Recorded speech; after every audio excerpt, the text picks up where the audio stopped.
ദൈവനാമത്തിന് മഹത്വം ഉണ്ടാകട്ടെ. എല്ലാവർക്കും കർത്താവായ യേശുക്രിസ്തുവിന്റെ നാമത്തിൽ സ്നേഹവന്ദനം.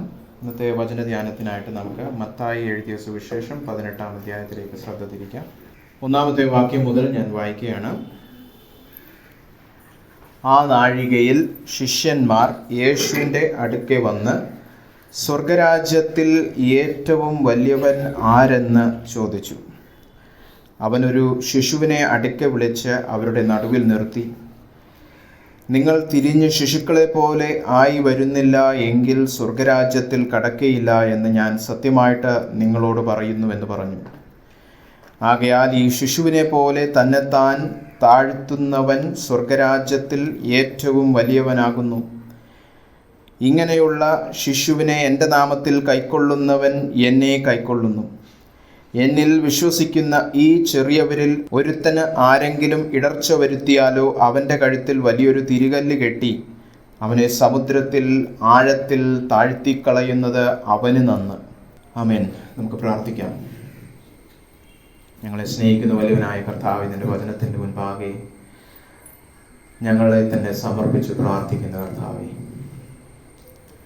കുഞ്ഞാടിൻ്റെ പുണ്യാഹ രക്തത്താൽ ഞങ്ങളെ കഴുകിയാലും പാപക്കറകളില്ലാത്ത ശുദ്ധമനസാക്ഷിയോടെ നിന്റെ സന്നിധിയിൽ ഇരിക്കുവാൻ ഞങ്ങളെ പ്രാപ്തരാക്കിയാട്ടെ. പരിശുദ്ധാത്മാവിനാൽ ഞങ്ങളെ നിറച്ചാലും ആത്മാവിൻ്റെ ശുശ്രൂഷകൾ പ്രാപിപ്പാൻ, വെളിപ്പാട് പ്രാപിപ്പാൻ, പാപബോധം പ്രാപിപ്പാൻ, ആത്മാവിൻ്റെ സന്തോഷം പ്രാപിപ്പാൻ ഞങ്ങളെ സഹായിക്കണമേ. ആത്മാവിലൂടെ ജീവൻ പ്രാപിച്ച് കേട്ട വചനം അനുസരിക്കുവാൻ ഞങ്ങളെ സഹായിക്കണമേ. സത്യത്താൽ ശുദ്ധീകരിക്കണമേ. നിന്റെ വചനമായ സത്യത്താൽ ഞങ്ങളെ ശുദ്ധീകരിക്കണമേ. കേൾക്കുന്ന വചനം ഞങ്ങളുടെ ഉള്ളത്തിൽ പ്രവർത്തിക്കണമേ. വിശ്വാസം ജനിപ്പിക്കണമേ. കർത്താവിനെ പോലെ ആയിത്തീരുവാൻ ഞങ്ങളെ സഹായിക്കണമേ. കർത്താവേ, ഈ പ്രാർത്ഥന യേശുക്രിസ്തുവിന്റെ നാമത്തിൽ കേൾക്കണമേ. ആമേൻ. കർത്താവിൻ്റെ ശിഷ്യന്മാർ തൻ്റെ അടുക്കൽ വന്ന് ഒരു ചോദ്യം ചോദിച്ചു എന്നാണ് മത്തായിയിൽ പറഞ്ഞിരിക്കുന്നത്.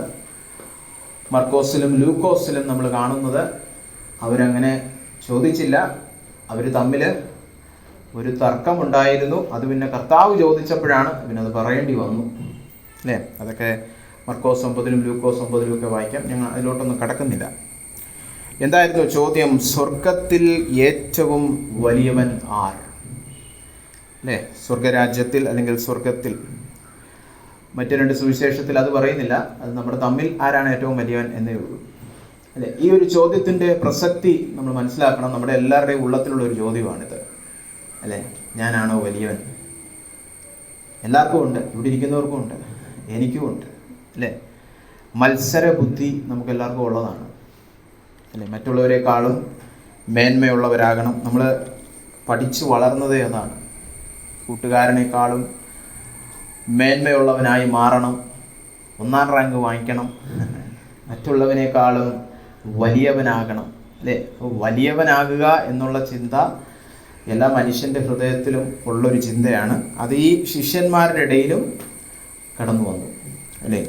ആരാണ് വലിയവൻ, അല്ലേ? അതിന് കർത്താവ് കൊടുത്ത മറുപടിയാണ് ഇന്ന് നമ്മൾ ധ്യാനിക്കാൻ പോകുന്നത്. വളരെയധികം ആഴത്തിൽ നമ്മളെ ചിന്തിപ്പിക്കുന്ന ഒരു വേദഭാഗമാണ്. എന്നാൽ കടുകട്ടി ഉപദേശം തരുവാനായിട്ടല്ല ഞാൻ ഇന്ന് വന്നിരിക്കുന്നത്. കഴിഞ്ഞ ഞായറാഴ്ച വന്നിരുന്നെങ്കിൽ ഇതല്ലായിരിക്കും സന്ദേശം, അത് അല്ല ഇന്ന് പ്രസംഗിക്കുന്നത്. കടുകട്ടി ഉപദേശത്തെക്കാളും ഇവിടെ കർത്താവിൻ്റെ ഉത്തരത്തിൽ അടങ്ങിയിരിക്കുന്ന വളരെ ആശ്വാസകരമായൊരു സന്ദേശമുണ്ട്. അത് പങ്കിടാനാണ് ഞാൻ കടന്നു വന്നിരിക്കുന്നത്. ഒരു അല്പനേരത്തേക്കുള്ള ഒരു ധ്യാനമാണ് ഞാൻ ഉദ്ദേശിക്കുന്നത്. കർത്താവ് ഈ ചോദ്യം ചോദിച്ചപ്പോൾ അവൻ ഒരു ശിശുവിനെ അടുക്കെ വിളിച്ചു. അല്ലേ? വലിയവൻ, മഹത്വമുള്ളവൻ, അല്ലേ എന്നൊക്കെ പറയുമ്പോൾ നമ്മളാരും ചിന്തിക്കാത്ത ഒരു കഥാപാത്രമാണ് ഒരു ശിശു, അല്ലേ? അപ്പോസ്തലന്മാരുടെ ഇടയിൽ തർക്കം നടക്കുകയാണ്. ആരാണ് വലിയവൻ? ഏറ്റവും കൂടുതൽ ഭൂതത്തെ ഇറക്കുന്ന ആരാണ്? ഏറ്റവും കൂടുതൽ അത്ഭുതമൊക്കെ പ്രവർത്തിക്കുന്ന ആരാന്ന് ചോദിച്ചപ്പോൾ കർത്താവ് വിളിച്ചു വരുത്തിയ ആ എന്താ പറയുക, തൻ്റെ ദൃഷ്ടാന്തം, അല്ലേ? നിങ്ങൾക്ക് മനസ്സിലാകാൻ വേണ്ടി ഞാൻ വിളിച്ച് കാണിച്ചു തരാമെന്ന് പറഞ്ഞ് വിളിച്ചത് അവിടെ ഇരുന്നൊരു കൊച്ചു, അല്ലേ? ഒരു കുഞ്ഞെന്നല്ല, ഇവിടെ ശിശു എന്നാണ് ഉദ്ദേശിച്ചിരിക്കുന്നത്. നമുക്ക് മനസ്സിലാകാൻ വേണ്ടി ഒരു 5ാം ക്ലാസ്സിൽ പഠിക്കുന്ന ഒരു കുട്ടി മൂപ്പന്മാരുടെ മീറ്റിങ്ങിനിടയിൽ പിടിച്ചു വരുത്തി അല്ലേ. അതാണ് നമ്മൾ മനസ്സിലാക്കുന്നത്. പാസ്റ്റർമാരൊക്കെ ഇരിക്കുകയാണ്, വാ ഇന്നത്തെ പാഠം ഈ കുഞ്ഞിനെ നോക്കുക അല്ലേ. എന്നിട്ട് കർത്താവ് പറഞ്ഞതാണ്, നിങ്ങൾ തിരിഞ്ഞ് ശിശുക്കളെ പോലെ ആയി വരുന്നില്ല എങ്കിൽ സ്വർഗരാജ്യത്തിൽ കടക്കയില്ല എന്ന് ഞാൻ സത്യമായിട്ട് നിങ്ങളോട് പറയുന്നുവെന്ന് പറഞ്ഞു. അല്ല, രാജ്യത്തിലെ വലിയവന്റെ കാര്യം ചോദിച്ചപ്പോൾ കർത്താവ് പറഞ്ഞു കേട്ടോ, സ്വർഗരാജ്യത്തിൽ കടക്ക പോലും ഇല്ലെന്ന്. നമ്മളെല്ലാം അകത്ത് കയറി എന്നാ വിചാരിച്ചിരിക്കുന്നത്. അപ്പോഴാണ് പറയുന്നത് നിങ്ങൾ അതൊക്കെ പിന്നെ വലിയവനൊക്കെ പിന്നെ പറയാം, ആദ്യം ആര് കടക്കുമെന്ന് ഞാൻ പറയട്ടെ അല്ലേ. ഇതുപോലൊരു സംഭവം ലൂക്കോസിലുണ്ട്. ഒരു വ്യക്തി വന്നിട്ട് പറയും, കർത്താവെ കുറച്ച് പേരെ രക്ഷിക്കപ്പെടത്തുള്ളൂ, അതൊക്കെ ഒരുപാട് പേര് രക്ഷിക്കപ്പെടുമോ അല്ലേ.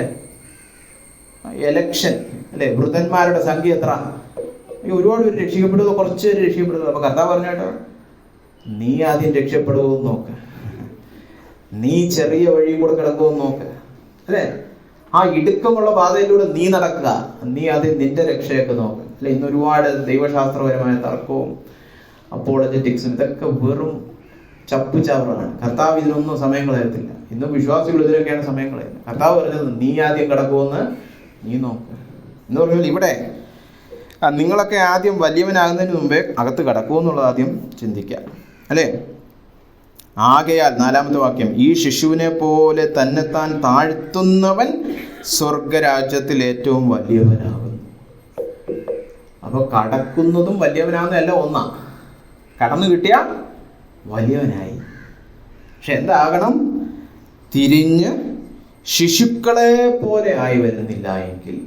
അപ്പൊ ഈ വിളിച്ചു വരുത്തിയ ശിശു അല്ല അവിടുത്തെ വിഷയം, ആ കുട്ടിയല്ല, ഈ കുട്ടിയെ പോലെ.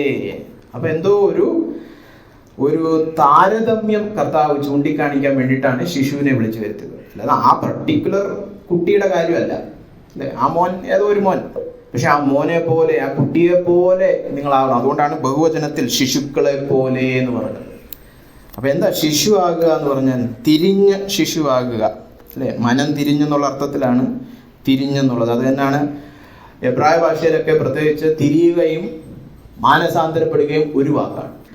തിരിഞ്ഞു എന്ന് പറഞ്ഞാലും എബ്രായ ഭാഷയിൽ പറയുമ്പോൾ, അല്ലെങ്കിൽ ഇതിപ്പോൾ യവന ഭാഷയിൽ എഴുതിയെങ്കിലും നമ്മുടെ കർത്താവ് സംസാരിച്ചത് അരമ്യ ഭാഷയാണ്. അതിൽ തിരിയുക എന്ന് പറഞ്ഞാൽ മനം തിരിയുക എന്നുള്ള അർത്ഥമാണ് അല്ലെ, മടങ്ങി വരിക എന്നുള്ളത്. അപ്പം മനം തിരിഞ്ഞ് ശിശു ആകുക എന്ന് പറഞ്ഞാൽ എന്താണ് അവിടെ കർത്താവ് ഉദ്ദേശിച്ചത്? അതും ഈ വലിയവനും തമ്മിൽ എന്താ ബന്ധം അല്ലെ. നമ്മൾ ഒരു സംഘത്തിലും പറയാറില്ല ഇന്നിവിടെ കടന്നു വന്ന ഏറ്റവും വിശിഷ്ടരാണ് ഈ മുന്നിലൊക്കെ ഇരിക്കുന്ന കൊച്ചുമക്കൾ ആരെങ്കിലും പറയൂ? ഇല്ല. നിങ്ങളെല്ലാം പറയുന്നത് ഞാനാണ് ഇവിടുത്തെ വിശിഷ്ടാതിഥി എന്നാണ് അല്ലെ, അല്ലെങ്കിൽ കർത്താവാണ് ഇവിടുത്തെ വിശിഷ്ടാതിഥി എന്നേ നമ്മൾ പറയത്തുള്ളൂ.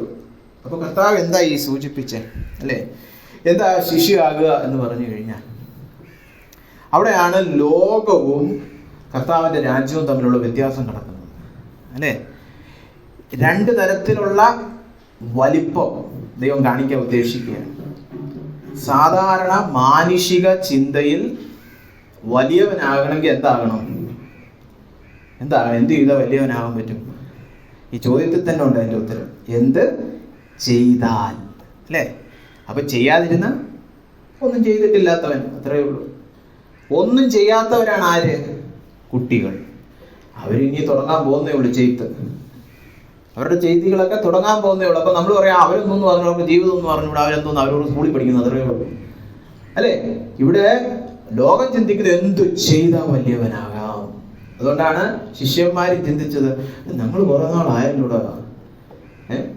ഒരാൾ പറഞ്ഞോളൂ ഞാൻ 3 ഭൂതത്തെ പുറത്തിറക്കി. അപ്പൊ മറ്റാൾ പറഞ്ഞു ഞാൻ 4 ഭൂതത്തെ പുറത്തിറക്കി. അപ്പൊ വേറൊരാൾ പറഞ്ഞു നിങ്ങൾ ഭൂതത്തല്ലേ പുറത്തിറക്കിയുള്ളൂ, വേറെ ആരും ചെയ്യാത്തൊരു കാര്യം ഞാൻ ചെയ്തിട്ടുള്ളൂ. ഞാൻ പടകിൽ നിന്ന് ഇറങ്ങി കർത്താവിന്റെ കൂടെ വെള്ളത്തിൽ നടന്നു, വേറെ ആരെങ്കിലും ചെയ്തിട്ടുണ്ടോ? ഇത് പറഞ്ഞായിരിക്കും അവിടെ തർക്കം. മാത്രമല്ല മർക്കോസിലും ലൂക്കോസിലും മത്തായി ഇവിടെയും 17 അധ്യായം ശ്രദ്ധിച്ചറിയാം. ഇതൊക്കെ എപ്പോഴാണെന്നറിയോ സംഭവിച്ചത്? അതാണ് ഏറ്റവും ബോറ്. കർത്താവ് തന്റെ ക്രൂശീകരണത്തെ കുറിച്ച് ഇവരോട് പഠിപ്പിക്കാൻ തുടങ്ങിയപ്പോഴാണ് ഈ ചർച്ച തുടങ്ങിയത്. കർത്താവ് പറയണ ഞാനൊന്ന് പോവാണ്. ആഹാ, സീനിയർ പാസ്റ്ററിന്റെ കസേര ഒഴിയാൻ പോകുന്നു. അപ്പൊ ഇനി ആരാ? അപ്പോഴായിരിക്കും ഈ തർക്കം വന്നത്. അപ്പൊ എന്ത് ചെയ്താ വലിയവനാകുമെന്ന് ചോദിച്ചപ്പോ കർത്താവ് പറയാണ് ഒന്നും ഒന്നും ചെയ്യാത്ത ഒരു കുട്ടിയെ ഇവിടെ, അയ്യോ അതെന്ത് വലിപ്പോ അത്, അല്ലേ? എന്ത് വലിപ്പോ അത്? എന്നിട്ട് നിങ്ങളെല്ലാം അതുപോലെ ആവണോ? അയ്യോ, അല്ലേ? എന്താ ഇവിടെ പഠിപ്പിക്കുന്നത് അറിയാം? വലിയവൻ അല്ലെങ്കിൽ വലിപ്പം നിങ്ങളിൽ തന്നെ പ്രാപിക്കാനാണ് നിങ്ങൾ നോക്കുന്നതെങ്കിൽ നിങ്ങൾ എൻ്റെ വഴിയല്ല വരുന്നത്. വലിപ്പം എവിടുന്നാ വരുന്നേ? ഒരു ബന്ധത്തിലൂടെ. ഈ കുട്ടി വിളിച്ചു വരുത്തി, ഈ കുട്ടിക്ക് എന്താ വലിപ്പം എന്ന് ചോദിക്കുന്നത് എങ്ങനെയാണെന്നറിയാം? ഈ കുട്ടി ആരുടെ കുട്ടിയാണ്? ഇത് ആരുടെ മോനാണ്? അപ്പൊ പറയുന്നത് അറിഞ്ഞൂടാ, ഈ കുട്ടിയുടെ മാതാപിതാക്കളെ കുറിച്ച് ഒരു രോഗമില്ല. എന്താ പിന്നെ പോക്ക വഴിയെല്ലാം കാണാൻ വിട്ടേക്കാം. നമ്മൾ ഈ കുട്ടിയുടെ അപ്പനാരാ? അത് മുഖ്യമന്ത്രിയാ. അയ്യോ, അപ്പത്തേക്ക് ആ കുട്ടിയോടുള്ള നമ്മുടെ സമീപനത്തിൽ മാറ്റം വന്നു. അപ്പൊ കുട്ടി ഒന്നും ചെയ്തിട്ടല്ല കുട്ടിക്ക് വലിപ്പം കിട്ടുന്നത്, കുട്ടി ആരുടെ കുട്ടിയാണെന്നുള്ളതാണ്, അല്ലെ? അപ്പനമ്മമാരുടെ മഹത്വം കാരണം കുഞ്ഞുങ്ങൾക്ക് ചില മഹത്വം ഫ്രീ ആയിട്ട് കിട്ടും, അല്ലെ? അത് അനുഭവിച്ച ഒരാളാണ് ഞാൻ. എൻ്റെ അപ്പൻ സെക്രട്ടറിയിലെ വലിയ ഒരു നല്ല ഉദ്യോഗസ്ഥനായിരുന്നു. ഞാൻ പല യോഗങ്ങളിലും പോകുമ്പോൾ വിശ്വാസികൾ പോലും വന്ന് എന്നോട് പറഞ്ഞിട്ടുണ്ട്. ഞാൻ ചില IAS-കാരൊക്കെ വന്നു പറയോ, അങ്ങനെ അച്ഛൻ്റെ മഹത്വം കേൾക്കാൻ എനിക്ക് ഭാഗ്യം കിട്ടിയിട്ടുണ്ട്. മാത്രമല്ല പലയിടത്തും പോകുമ്പോൾ, അച്ഛൻ ഉണ്ടായിരുന്ന സമയത്ത് ഞങ്ങളെ കൊണ്ട് പലയിടത്തും പോകുമ്പോൾ, ഇപ്പോൾ സെക്രട്ടറിയിലെ ഉന്നത ഉദ്യോഗസ്ഥന്മാർക്ക് ഈ റിപ്പബ്ലിക് ഡേയുടെ അന്ന് ഗവർണറിന്റെ രാജ്ഭവനിൽ പോവാം. അന്ന് അവിടെ പാർട്ടിയൊക്കെ ഉള്ളതാണ്. അപ്പൊ അന്ന് നമ്മളെയും വിളിച്ചോണ്ട് പോകും. അങ്ങനെ ഗവർണറിന്റെ അവിടെയൊക്കെ പോവാം. അപ്പൊ ഗവർണറെ ഈ നമ്മളെയും വിളിച്ച് അകത്തോട്ടൊക്കെ വിളിച്ചിരുത്തും. അപ്പൊ കണ്ടോ, അത് ഞാൻ എന്തെങ്കിലും ചെയ്തിട്ടാണോ? അല്ല, എൻ്റെ അപ്പനാരാ, അതുകൊണ്ട് എനിക്ക് ഒരു മഹത്വം കിട്ടുന്നു. കർത്താവ് പറയാണ്, അങ്ങനെ സ്വർഗരാജ്യത്തിൽ കടന്നു വരുന്നവരെല്ലാം വലിയവരാണ്.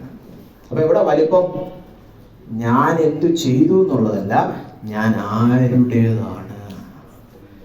അപ്പൊ കേട്ടോ, കർത്താവ് പഠിപ്പിക്കുന്ന വലിപ്പം ബന്ധത്തിൽ അധിഷ്ഠിതമായതാണ്. ലോകം പഠിപ്പിക്കുന്ന വലിപ്പം പ്രവൃത്തികളിൽ അധിഷ്ഠിതമായതാണ്, അല്ലെ?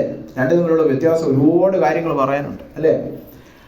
കർത്താവ് തരുന്ന ആ ബന്ധത്തിലൂടുള്ള ഈ മഹത്വം, വലിപ്പം, വ്യക്തിത്വം, ഐഡന്റിറ്റി എന്നൊക്കെ പറയുന്നത് ഒരു സാഹചര്യത്തിലും മാറി മറിയാത്ത ഒന്നാണ്, അല്ലെ? ഇപ്പൊ നിങ്ങളുടെ മക്കള് ഒരു ദിവസം പരീക്ഷയ്ക്ക് തോറ്റു, അടുത്ത ദിവസം വീട്ടിൽ നിന്ന് ഇറക്കി വിടുവോ?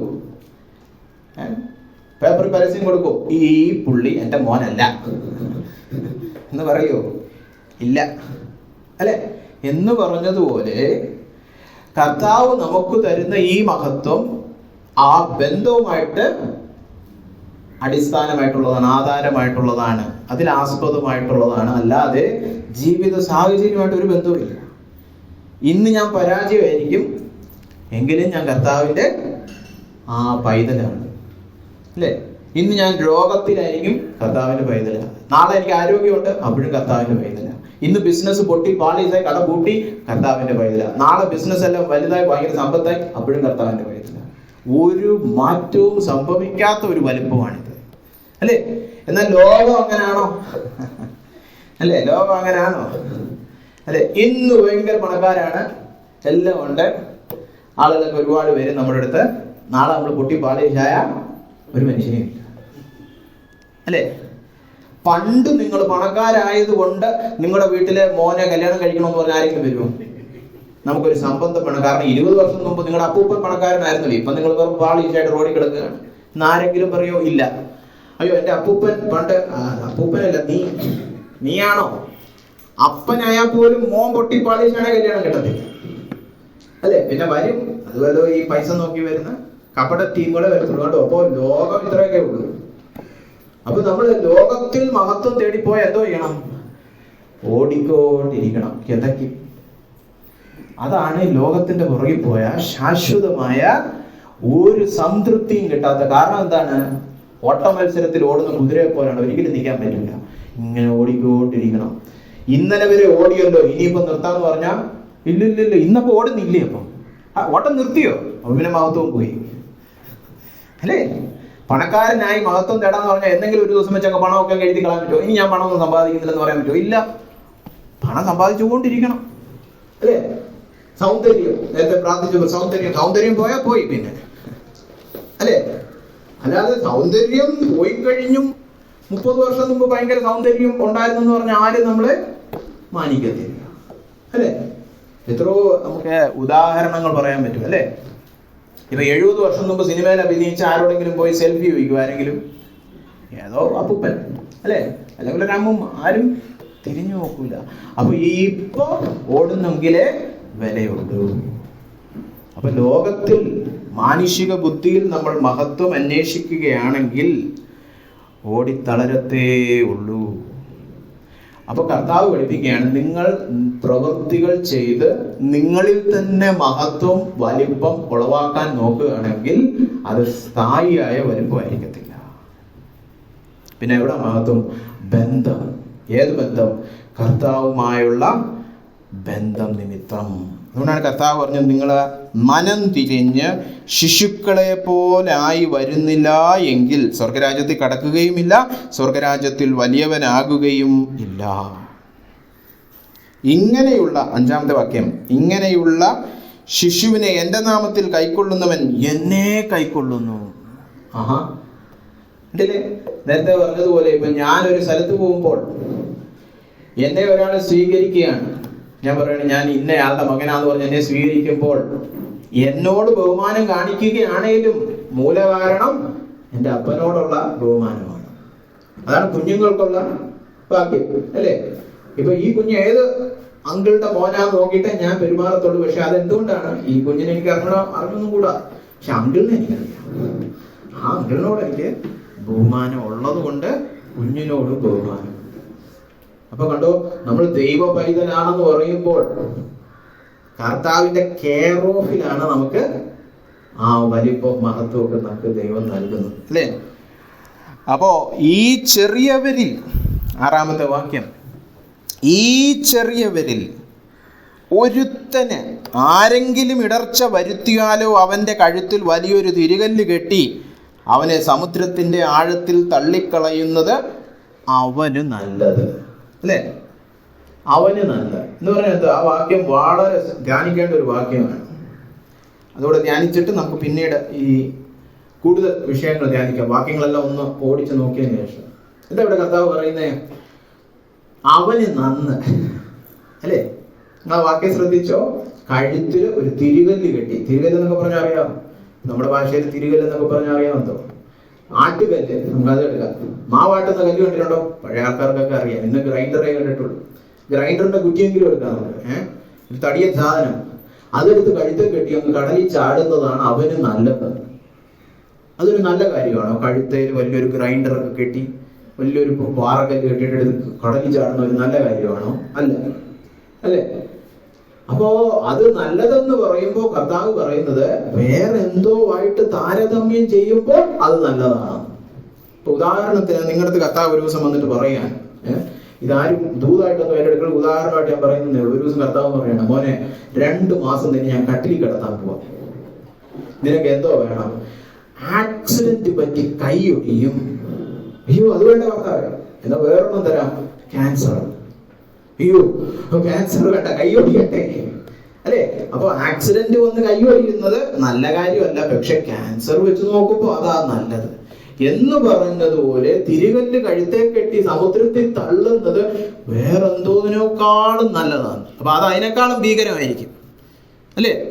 കടലിൽ പോയി ചാടി എത്ര പേരുണ്ടെന്ന് എനിക്കറിയില്ല, നീന്താൻ അറിയാവുന്നവർക്ക് അറിയാം. കടലിൽ നീന്താൻ തുടങ്ങി അത്ര പ്രയാസം. അപ്പോഴാണ് തിരികല്ല് കഴുത്തെ കിടക്കുന്നത്, മുങ്ങിച്ചാവും, അല്ലേ? എത്ര പെട്ടെന്ന് മുങ്ങുമെന്ന് ചോദിച്ചാൽ മുങ്ങിപ്പം തിരിച്ച് പൊങ്ങി വരാനൊന്നും ഏത് വലിയ നീന്തൽക്കുള്ള താരത്തിനും കഴിയത്തില്ല, അല്ലേ?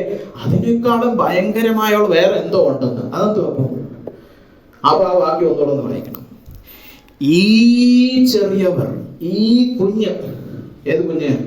ദൈവ മക്കൾ, ഈ ദൈവ പൈതലിനെ ആരെങ്കിലും ഇടർച്ച വരുത്തുവാൻ നോക്കിയാൽ ബ്ലാങ്കിനേക്കാളും നല്ലത് അവൻ പോയി കടലിൽ ഈ കല്ലും കെട്ടി ചാടുന്നതാണ്. എന്താ അതിന്റെ അർത്ഥം? ഇങ്ങനെ നിങ്ങളെ ആരെങ്കിലും തൊടുകയാണെങ്കിൽ അവൻ സ്വമേധ അങ്ങ് കൊല്ലുന്നതാണ് നല്ലത്, എന്റെ മുമ്പിൽ വന്നു പോകരുത്. അതാ കർത്താവ് പറയുന്നത്, അല്ലേ? അവൻ സ്വമേധ അങ്ങ് ശിക്ഷിക്കുന്നതാണ് നല്ലത്, എന്റെ കയ്യിൽ വല്ലതും കിട്ടിയ വിവരം അറിയും എന്നല്ലേ അതിന്റെ അർത്ഥം? ഈ ചെറിയവരെ ആരെങ്കിലും സ്വീകരിക്കുകയാണെങ്കിൽ അവർ എന്നെ സ്വീകരിക്കുന്ന തൊട്ട് മുമ്പത്തെ വാക്യത്തിൽ പറഞ്ഞു. ഇനി സ്വീകരിക്കുന്നതിന് വേറെ ഇടർച്ച വരുത്തിയാലോ അവര് സ്വമേധ ആത്മഹത്യപരമായിട്ട് എന്തെങ്കിലും ചെയ്തങ്ങ് തൊലയുന്നതാണ് നല്ലത്. എന്റെ മുമ്പിൽ വരികയേ ചെയ്യരുത്. എന്റെ കയ്യിൽ കെട്ടിയ അവരുടെ ശിക്ഷ അത്ര കഠിനമായിരിക്കും. ഇതെന്തിനാ ഇവിടെ പറഞ്ഞിരിക്കുന്നത്? വല്ലവനും വന്ന് ഇടർച്ച ചെയ്യുന്ന കാര്യം എന്തിനാണെന്നറിയാവോ?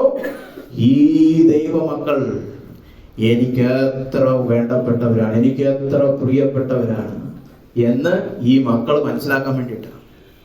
അല്ലെ, ഒരു അപ്പൻ മോനോട് പറയുന്ന പോലെ, മോനെ നീ സ്കൂളിൽ പോകുമ്പോ ആരെങ്കിലും വന്ന് നിന്നെ എന്തെങ്കിലും രീതിയിൽ ഉപദ്രവിക്കുകയാണെങ്കിൽ അവൻ സ്വമേധ വല്ല വണ്ടി ഇടിച്ച് ചാവുന്നതാണ് നല്ലത് എന്റെ കയ്യിലെങ്ങാനും കെട്ടിയാൽ എന്ന് പറയുമ്പോ നമ്മൾ എന്തോ കുഞ്ഞിനോട് പറയുന്നത്? നീ എനിക്ക് ജീവനാണ് എന്നല്ലേ. അതാണ് ഇവിടെ കർത്താവ് പഠിപ്പിച്ചു കൊടുക്കുന്നത്. നിങ്ങൾ എത്ര വലിയവരാണെന്നറിയാവോ എന്റെ കണ്ണില്? നിങ്ങൾ എത്ര വിലയേറിയതാണെന്നറിയാവോ എന്റെ കണ്ണില്? അപ്പൊ അല്ല 3 ഭൂതവും 4 ഭൂതവും കടലിൽ കൂടെ നടക്കൊന്നും വേണ്ട. ദൈവത്തിന്റെ കുഞ്ഞുങ്ങളാണെങ്കിൽ ഇത്രത്തോളം വിലയേറിയതാണ് അല്ലേ? അപ്പോ നിങ്ങൾക്ക് സ്വമേധ നിങ്ങളോടൊന്ന് പറയാവോ, ഞാൻ ഇത്രത്തോളം വിലയേറിയ ഒരു ദൈവ പൈതലാണെന്ന്? ഇതൊക്കെ ചുമ്മാ തലകാട്ടം കൊള്ളാം. നിനക്ക് ഉള്ളിന്റെ ഉള്ളിൽ അറിയാവോ കർത്താവിന് നിങ്ങൾ എത്ര വിലയേറിയതാണെന്ന്? പല ദൈവമക്കൾക്കും ഇതില്ല. പ്രത്യേകിച്ച് നമ്മുടെ പോലത്തെ സഭകളുണ്ട്, വിശുദ്ധി പ്രസംഗിക്കുന്ന സഭകളിലാണ് ഇത് ഏറ്റവും കുഴപ്പം ഞാൻ മനസ്സിലാക്കിയിരിക്കുന്നത്. കാരണം എന്താ? എല്ലാ ആഴ്ചയും നമ്മള് നല്ല ആരോഗ്യത്തോടെ പാപബോധത്തെ കുറിച്ച് സംസാരിക്കും, ചിന്തിക്കും, പ്രാർത്ഥിക്കും, കരയും. അങ്ങനെ തുടർച്ചയായി പോകുമ്പോ ചിലപ്പോ ഒരു ചിന്ത വരും, ഞാനൊരു വലിയ പാപിയൊക്കെയാ, പിന്നെ കർത്താവ് എന്നെ എങ്ങനെയൊക്കെയോ അങ്ങ് പൊറുപ്പിച്ച് പോകുന്നേ ഉള്ളൂ, വീട്ടിന്റെ മൂലയിൽ ഇങ്ങനെ വെച്ചിരിക്കുക എന്നെ അല്ലെ, ടോളറേറ്റ് ചെയ്തിരിക്കുക അല്ലെ. ചില വീടുകളിൽ നമ്മൾ പോകുമ്പോ കാണാം, അവിടുത്തെ അപ്പൻ വളരെ സ്ട്രിക്റ്റ് ആണ്. ചെറിയൊരു കാര്യം അടി അല്ലെ. ശിക്ഷണത്തിൽ ഭയങ്കര സ്ട്രിക്റ്റ് ആയിട്ടുള്ള അപ്പൻ. അവിടുത്തെ പിള്ളേരോട് നമുക്ക് ചോദിക്കുമ്പോൾ അറിയാം, ആ പിള്ളക്ക് അത്ര വലിയ ഉറപ്പൊന്നുമില്ല ഈ അപ്പൻ എന്നോട് സ്നേഹമൊക്കെ ഉണ്ടോ. അപ്പൊ കുഴപ്പമൊന്നുമില്ല, പക്ഷെ എന്നെ വെച്ച് പൊറപ്പിക്കുക അല്ലേ. ഞാൻ ഇടത്തോടെ വലത്തോടെ അങ്ങനെ തിരിഞ്ഞാൽ അപ്പൊ അടി കിട്ടും. അപ്പൊ ഉള്ളിന്റെ ഉള്ളിൽ ശരിക്കും വലിയ ബോധമൊന്നും വന്നിട്ടില്ല ഈ അപ്പൻ എന്നോട് സ്നേഹമുണ്ട് എന്ന് പറഞ്ഞ പോലെ വിശുദ്ധി, വേർപാട് എന്നൊക്കെ പറഞ്ഞ് വളരെ എരിവുള്ള പല വിശ്വാസികളുടെയും വിചാരം കർത്താവ് ഇങ്ങനെ എന്നെ എല്ലാവരുടെയും കൂട്ടത്തിൽ എന്നെ കൂടെ അങ്ങനെ കൂട്ടിയിരിക്കുന്നു, അത്രേ ഉള്ളൂ, ഞാൻ അത്ര വലിയതൊന്നും അല്ല, എന്നെ പോലത്തെ ഭാവിയൊക്കെ കർത്താവ് എങ്ങനെയോ വെച്ച് പൊറപ്പിക്കുന്നു. ഭയങ്കര സ്നേഹം തന്നെ കർത്താവിന്റെ. ആ കിച്ചന്റെ ബാക്കിൽ എന്നെ ഇരുത്തിയിട്ടുണ്ട്. അങ്ങനല്ല കർത്താവ് കൂടെ പറഞ്ഞിരിക്കുന്നത്. ഇത് ഏതെങ്കിലും അപ്പോസ്തലന്മാരോട് മാത്രം പറഞ്ഞതല്ല. ഇതുപോലെ തന്നെ താൻ താഴ്ത്തി സ്വർഗരാജ്യത്തിൽ കടന്നു വരുന്ന എല്ലാ ദൈവമക്കളോടും കർത്താവ് പറയാണ്, നിങ്ങൾ എനിക്ക് എത്ര വിലയേറിയതാണെന്നറിയാവോ? നിങ്ങളെ ആരെങ്കിലും ഒന്ന് തൊട്ടാൽ അവൻ ആത്മഹത്യ ചെയ്യുന്നതാണ് നല്ലത്. നിങ്ങൾ എനിക്ക് അത്രയ്ക്ക് വിലയേറിയതാണ്. അത് നിങ്ങൾക്കറിയാവോ? അതോ എന്നും മാനസാന്തരവും പാപത്തെ കുറിച്ചുള്ള അനുതാപവും ഈ കരച്ചിലും പിടിച്ചിലും ഒക്കെ ആയതുകൊണ്ട് ഒരു വിലയില്ലെന്നാണ് നമ്മൾ വിചാരിച്ചു വെച്ചിരിക്കുന്നത്. അങ്ങനല്ല. മാനസാന്തരപ്പെടണം, അനുതാപവും ഒക്കെ വളരെ നല്ല കാര്യമാണ്, അതൊക്കെ പ്രസംഗിക്കുന്ന ഒരാൾ തന്നെയാണ്. പക്ഷേ അതിന്റെ കൂടെ മനസ്സിലാക്കണം, കർത്താവിന് എന്നോട് എത്ര ആഴമേറിയ സ്നേഹമുണ്ടോ അതും മനസ്സിലാക്കണം. നിങ്ങൾ കർത്താവിന്റെ ഓമനയാണെന്ന് നിങ്ങൾക്കറിയാമോ? അറിയാമോ? ഈ കുഞ്ഞ് അല്ലെ, ഒരു കുഞ്ഞ് നമ്മുടെ അടുത്ത് നമ്മൾ കുഞ്ഞിനെ അടുത്ത് ഒക്കെ തിരുത്തി അവൻ പതുക്കെ അവന്റെ അപ്പന്റെ മാർബിലോട്ട് ഇങ്ങനെ അങ്ങ് മറിയും അല്ലെ, അങ്ങ് ഉറങ്ങി വീഴും. നിങ്ങൾ അങ്ങനെയാണോ നിങ്ങളെ കുറിച്ച് ചിന്തിക്കുന്നത്? നിങ്ങൾ എവിടെ ഇരിക്കുന്നു? അപ്പൊ ആരോ ശരീരം ഇരിക്കുന്നു? അങ്ങനല്ല. നിങ്ങൾ കണ്ണടച്ച് പ്രാർത്ഥിക്കുമ്പോൾ നിങ്ങൾ എവിടെ ഇരിക്കുന്നത്? കർത്താവിന്റെ പാദപീഠത്തിൽ ഇങ്ങനെ ഒരു പുഴുവിനെ പോലെ ഞാൻ ഇരിപ്പുണ്ട് അല്ലേ എന്നാണോ ചിന്തിക്കണ്ടേ? അതോ എനിക്ക് ഒരു പേരുമില്ല, പെരുമയില്ല, ഞാൻ ഒരു കുട്ടി, എൻ്റെ അപ്പം വലിയ ആളാ, ഞാൻ മടി കയറി ഇരിപ്പുണ്ട് അല്ലെ. വലിയ മുഖ്യമന്ത്രിയുടെ ഒരു മോനുണ്ടെന്ന് വെക്കുക, 2 വയസ്സിലുള്ള, അവൻ വന്നാൽ മടി, അവനകത്ത് മുഖ്യമന്ത്രി ഒന്നും പറഞ്ഞൂടാ, അവൻ വലിയ ആളാവൻ പറയുന്നില്ല, അവൻ മടി കയറി അപ്പൻ്റെ മാർവിൽ ഇങ്ങനെ ചാരി ഇരിക്കുകയാണ്. നിങ്ങൾ നിങ്ങളെ കുറിച്ച് ചിന്തിക്കുന്ന അങ്ങനെയാണോ? ഞാൻ ഇങ്ങനെ എൻ്റെ പിതാവിൻ്റെ മാറിൽ ചാരി അവൻ്റെ മടിയിൽ ഇങ്ങനെ ഇരിക്കുകയാണ്. അതാണോ ക്രിസ്തീയ ജീവിതത്തിന്റെ ചിത്രം? ഇവിടെ തന്നെ ഒരു വലിയവർ എന്നൊക്കെ പറഞ്ഞപ്പോൾ വിളിച്ചു വരുത്തിയ ഒരു കുഞ്ഞിനെയാണ്. അപ്പൊ ഒരു ചിത്രം അല്ലെ, വെറുതെ ഉപദേശം കൊടുത്തില്ല, നിങ്ങൾ ഇത് കാണുക, ഈ കുഞ്ഞിനെയൊക്കെ ഒന്ന് നോക്കി പഠിക്കുക. നിങ്ങൾ അങ്ങനെ ഒരു കുഞ്ഞാണോ? ഞാൻ കർത്താവിൻ്റെ മടിയിലിരിക്കുകയാണ്. അല്ലേ? അവൻ്റെ ആ സ്നേഹം, അവൻ്റെ ആ കരുതൽ ഞാൻ ഇങ്ങനെ അനുഭവിച്ചുകൊണ്ടാണ് ജീവിക്കുന്നത്. അങ്ങനെ ആണോ? അങ്ങനെ ആകണം. അതിനു വേണ്ടിയിട്ടാണ് കർത്താവ് ഇതൊക്കെ പറഞ്ഞ്, ഈ ഇടർച്ച വരുത്തുന്നവനെ ഞാൻ ഏത് രീതിയിൽ ശിക്ഷിക്കും, അവൻ എൻ്റെ കയ്യിൽ പെടുന്നതിനേക്കാളും അവനങ്ങ് ആത്മഹത്യ ചെയ്യുന്നതാണ് നല്ലത്. നിങ്ങൾക്ക് ആ ഒരു ബോധ്യമുണ്ടോ? നിങ്ങൾക്ക് ആ ഒരു ബോധ്യമുണ്ടോ? ഞാൻ കർത്താവിൻ്റെ കണ്ണിൽ ഇത്രയ്ക്ക് വില മതിക്കുന്ന ഒരു വ്യക്തിയാണ്. അല്ലേ? അത് എന്തെങ്കിലും നമ്മൾ ചെയ്തുകൊണ്ടുമല്ല. അല്ലെ? നിങ്ങളുടെ കുഞ്ഞുങ്ങളൊക്കെ നിങ്ങൾക്ക് വിലയേറിയതായിട്ട് എന്തെങ്കിലും ചെയ്തു തന്നിട്ടാണോ? ജനിച്ചപ്പോൾ തന്നെ 40 സെന്റ് നിങ്ങൾക്ക് എഴുതി തന്നോ? ഈ കുഞ്ഞ് ജനിച്ചപ്പോൾ തന്നെ കുറെ പൈസ നിങ്ങൾക്ക് തന്നോ?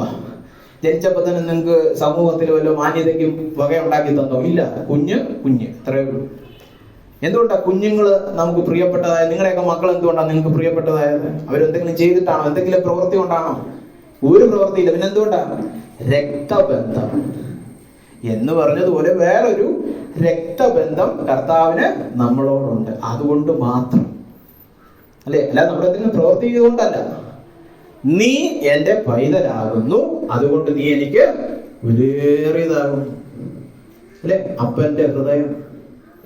അല്ലെ? ഈ പിതാവിനെ വെളിപ്പെടുത്താനാണ് യേശുക്രിസ്തു ഭൂമിയിൽ കടന്നത്. അപ്പൊ ആ പിതാവിന്റെ സ്നേഹം നിങ്ങൾക്കറിയാമോ? എത്ര പേർക്ക് അറിയാം? അല്ലെ? ഉള്ളിന്റെ ഉള്ളിൽ ഉറപ്പുണ്ട്, ഞാൻ എൻ്റെ യേശു കർത്താവിന്റെ ഓമനയാണ്. അല്ലെ? നമുക്ക് പലപ്പോഴും ഇതൊക്കെ വേറെ ആരെയെ കുറിച്ച് പ്രസംഗിക്കുന്നു. അല്ലെ? ഈ ഞാനോ? അല്ലെ? കാരണം എന്താണെന്നറിയോ? ഇതെന്താ വിശ്വസിക്കാൻ പറ്റാത്ത? ലോകം ഉള്ളിക്കിടക്കുക. പ്രവൃത്തികളിലൂടെ മാത്രമേ വലിപ്പം കടന്നു വരികയുള്ളൂ, മഹത്വം കടന്നു വരികയുള്ളൂ. നമ്മൾ ഉള്ളിന്റെ ഉള്ളിൽ വിശ്വസിച്ച് വെച്ചിരിക്കുകയാണ്. അത് നമ്മള് ലൗകിക കാര്യങ്ങളൊക്കെ വിട്ട് വിശുദ്ധിയുടെ വിഷയത്തിൽ വരുമ്പം എല്ലാം നമ്മൾ ക്രിസ്ത്യാനിവൽക്കരിക്കും. അപ്പൊ കർത്താവിന് ഏറ്റവും പ്രിയമുള്ളത് എന്നും രാവിലെ എഴുന്നേറ്റ് 5 മണിക്കൂർ പ്രാർത്ഥിക്കുന്ന ഒരാൾ. അതായിരിക്കും. ഞാൻ ഒരു അരമണിക്കൂറേ ഉള്ളൂ. അപ്പൊ അതിനനുസരിച്ച് സ്നേഹം കുറവായിരിക്കും. ഇതും പ്രവർത്തിയാലുള്ള സ്നേഹം തന്നെ. ഇതും പ്രവർത്തിയാലുള്ള വലിപ്പവും മഹത്വവും തന്നെ. അപ്പൊ പിന്നെ അവിടെ പോയി ലോകം ഉള്ളിൽ തന്നെ ഇരിപ്പുണ്ട്. അപ്പൊ അല്ലെ? എവിടെ വലിപ്പം നോക്കട്ടെ? പ്രവൃത്തികളിലല്ല, ബന്ധത്തിൽ. അതാണ് ആദ്യമേ പഠിപ്പിച്ചത്. ബന്ധത്തിൽ. ഒരു കുഞ്ഞിന് അപ്പന്റെ കണ്ണിൽ വിലയുള്ളത് അവൻ ഒന്നും ചെയ്തിട്ടല്ല. അല്ലെ? അവൻ കുഞ്ഞായതുകൊണ്ട്, അവൻ എൻ്റെ പൈതലായതുകൊണ്ട് മാത്രം. അല്ലെ? അത് നമ്മൾ മനസ്സിലാക്കണം. നമ്മൾ വിചാരം മറ്റേ പാപമുണ്ട്, കുറെ നാളായി, അതൊക്കെ ഒന്ന് ഒഴിഞ്ഞു ഞാനൊന്ന് നന്നായി കഴിയുമ്പോൾ കർത്താവിനെ സ്നേഹിക്കും. ഇങ്ങനെയല്ലേ പലരും ചെയ്ത്. അതുകൊണ്ട് തന്നെയാണ് ആ പാപം നിങ്ങളുടെ ജീവിതത്തിൽ നിന്ന് പോകാത്തത്. ഇപ്പോഴേക്കും കേട്ടോ? എന്തുകൊണ്ട് ആ പാപം നിങ്ങളുടെ ജീവിതത്തിൽ പോകാത്തറിയോ? നിങ്ങൾ വിചാരിച്ചത് അതൊക്കെ കഴിഞ്ഞിട്ട് എന്നെ ദൈവം ഒന്ന് സ്നേഹിച്ച് ഞാൻ ഒന്ന് ബലവാനാകത്തുള്ളൂ. ഒരിക്കലും നടക്കാൻ പോകാത്ത കാര്യമാണ്. ദൈവത്തോടുള്ള സ്നേഹം നിമിത്തമേ പാപം നമ്മുടെ ജീവിതത്തിൽ നിന്ന് പോകത്തുള്ളൂ. അല്ലാതെ ദൈവത്തിന്റെ സ്നേഹം പിടിച്ചു പറ്റാൻ വേണ്ടി പാപം മാറ്റാൻ പോകുന്നതാണ് പ്രവൃത്തിയാലുള്ള രക്ഷ. നമ്മൾ കത്തോലിക്ക സഭയൊക്കെ വിട്ടെന്ന് പറഞ്ഞാലും ഉള്ളിന്റെ ഉള്ളിൽ കിടപ്പുണ്ട്. നമ്മുടെ എന്റെ ഉള്ളിലുണ്ട്. ഞാൻ എടുത്തുകഴിഞ്ഞ കത്തോലിക്കന് അങ്ങനെ നോക്കും.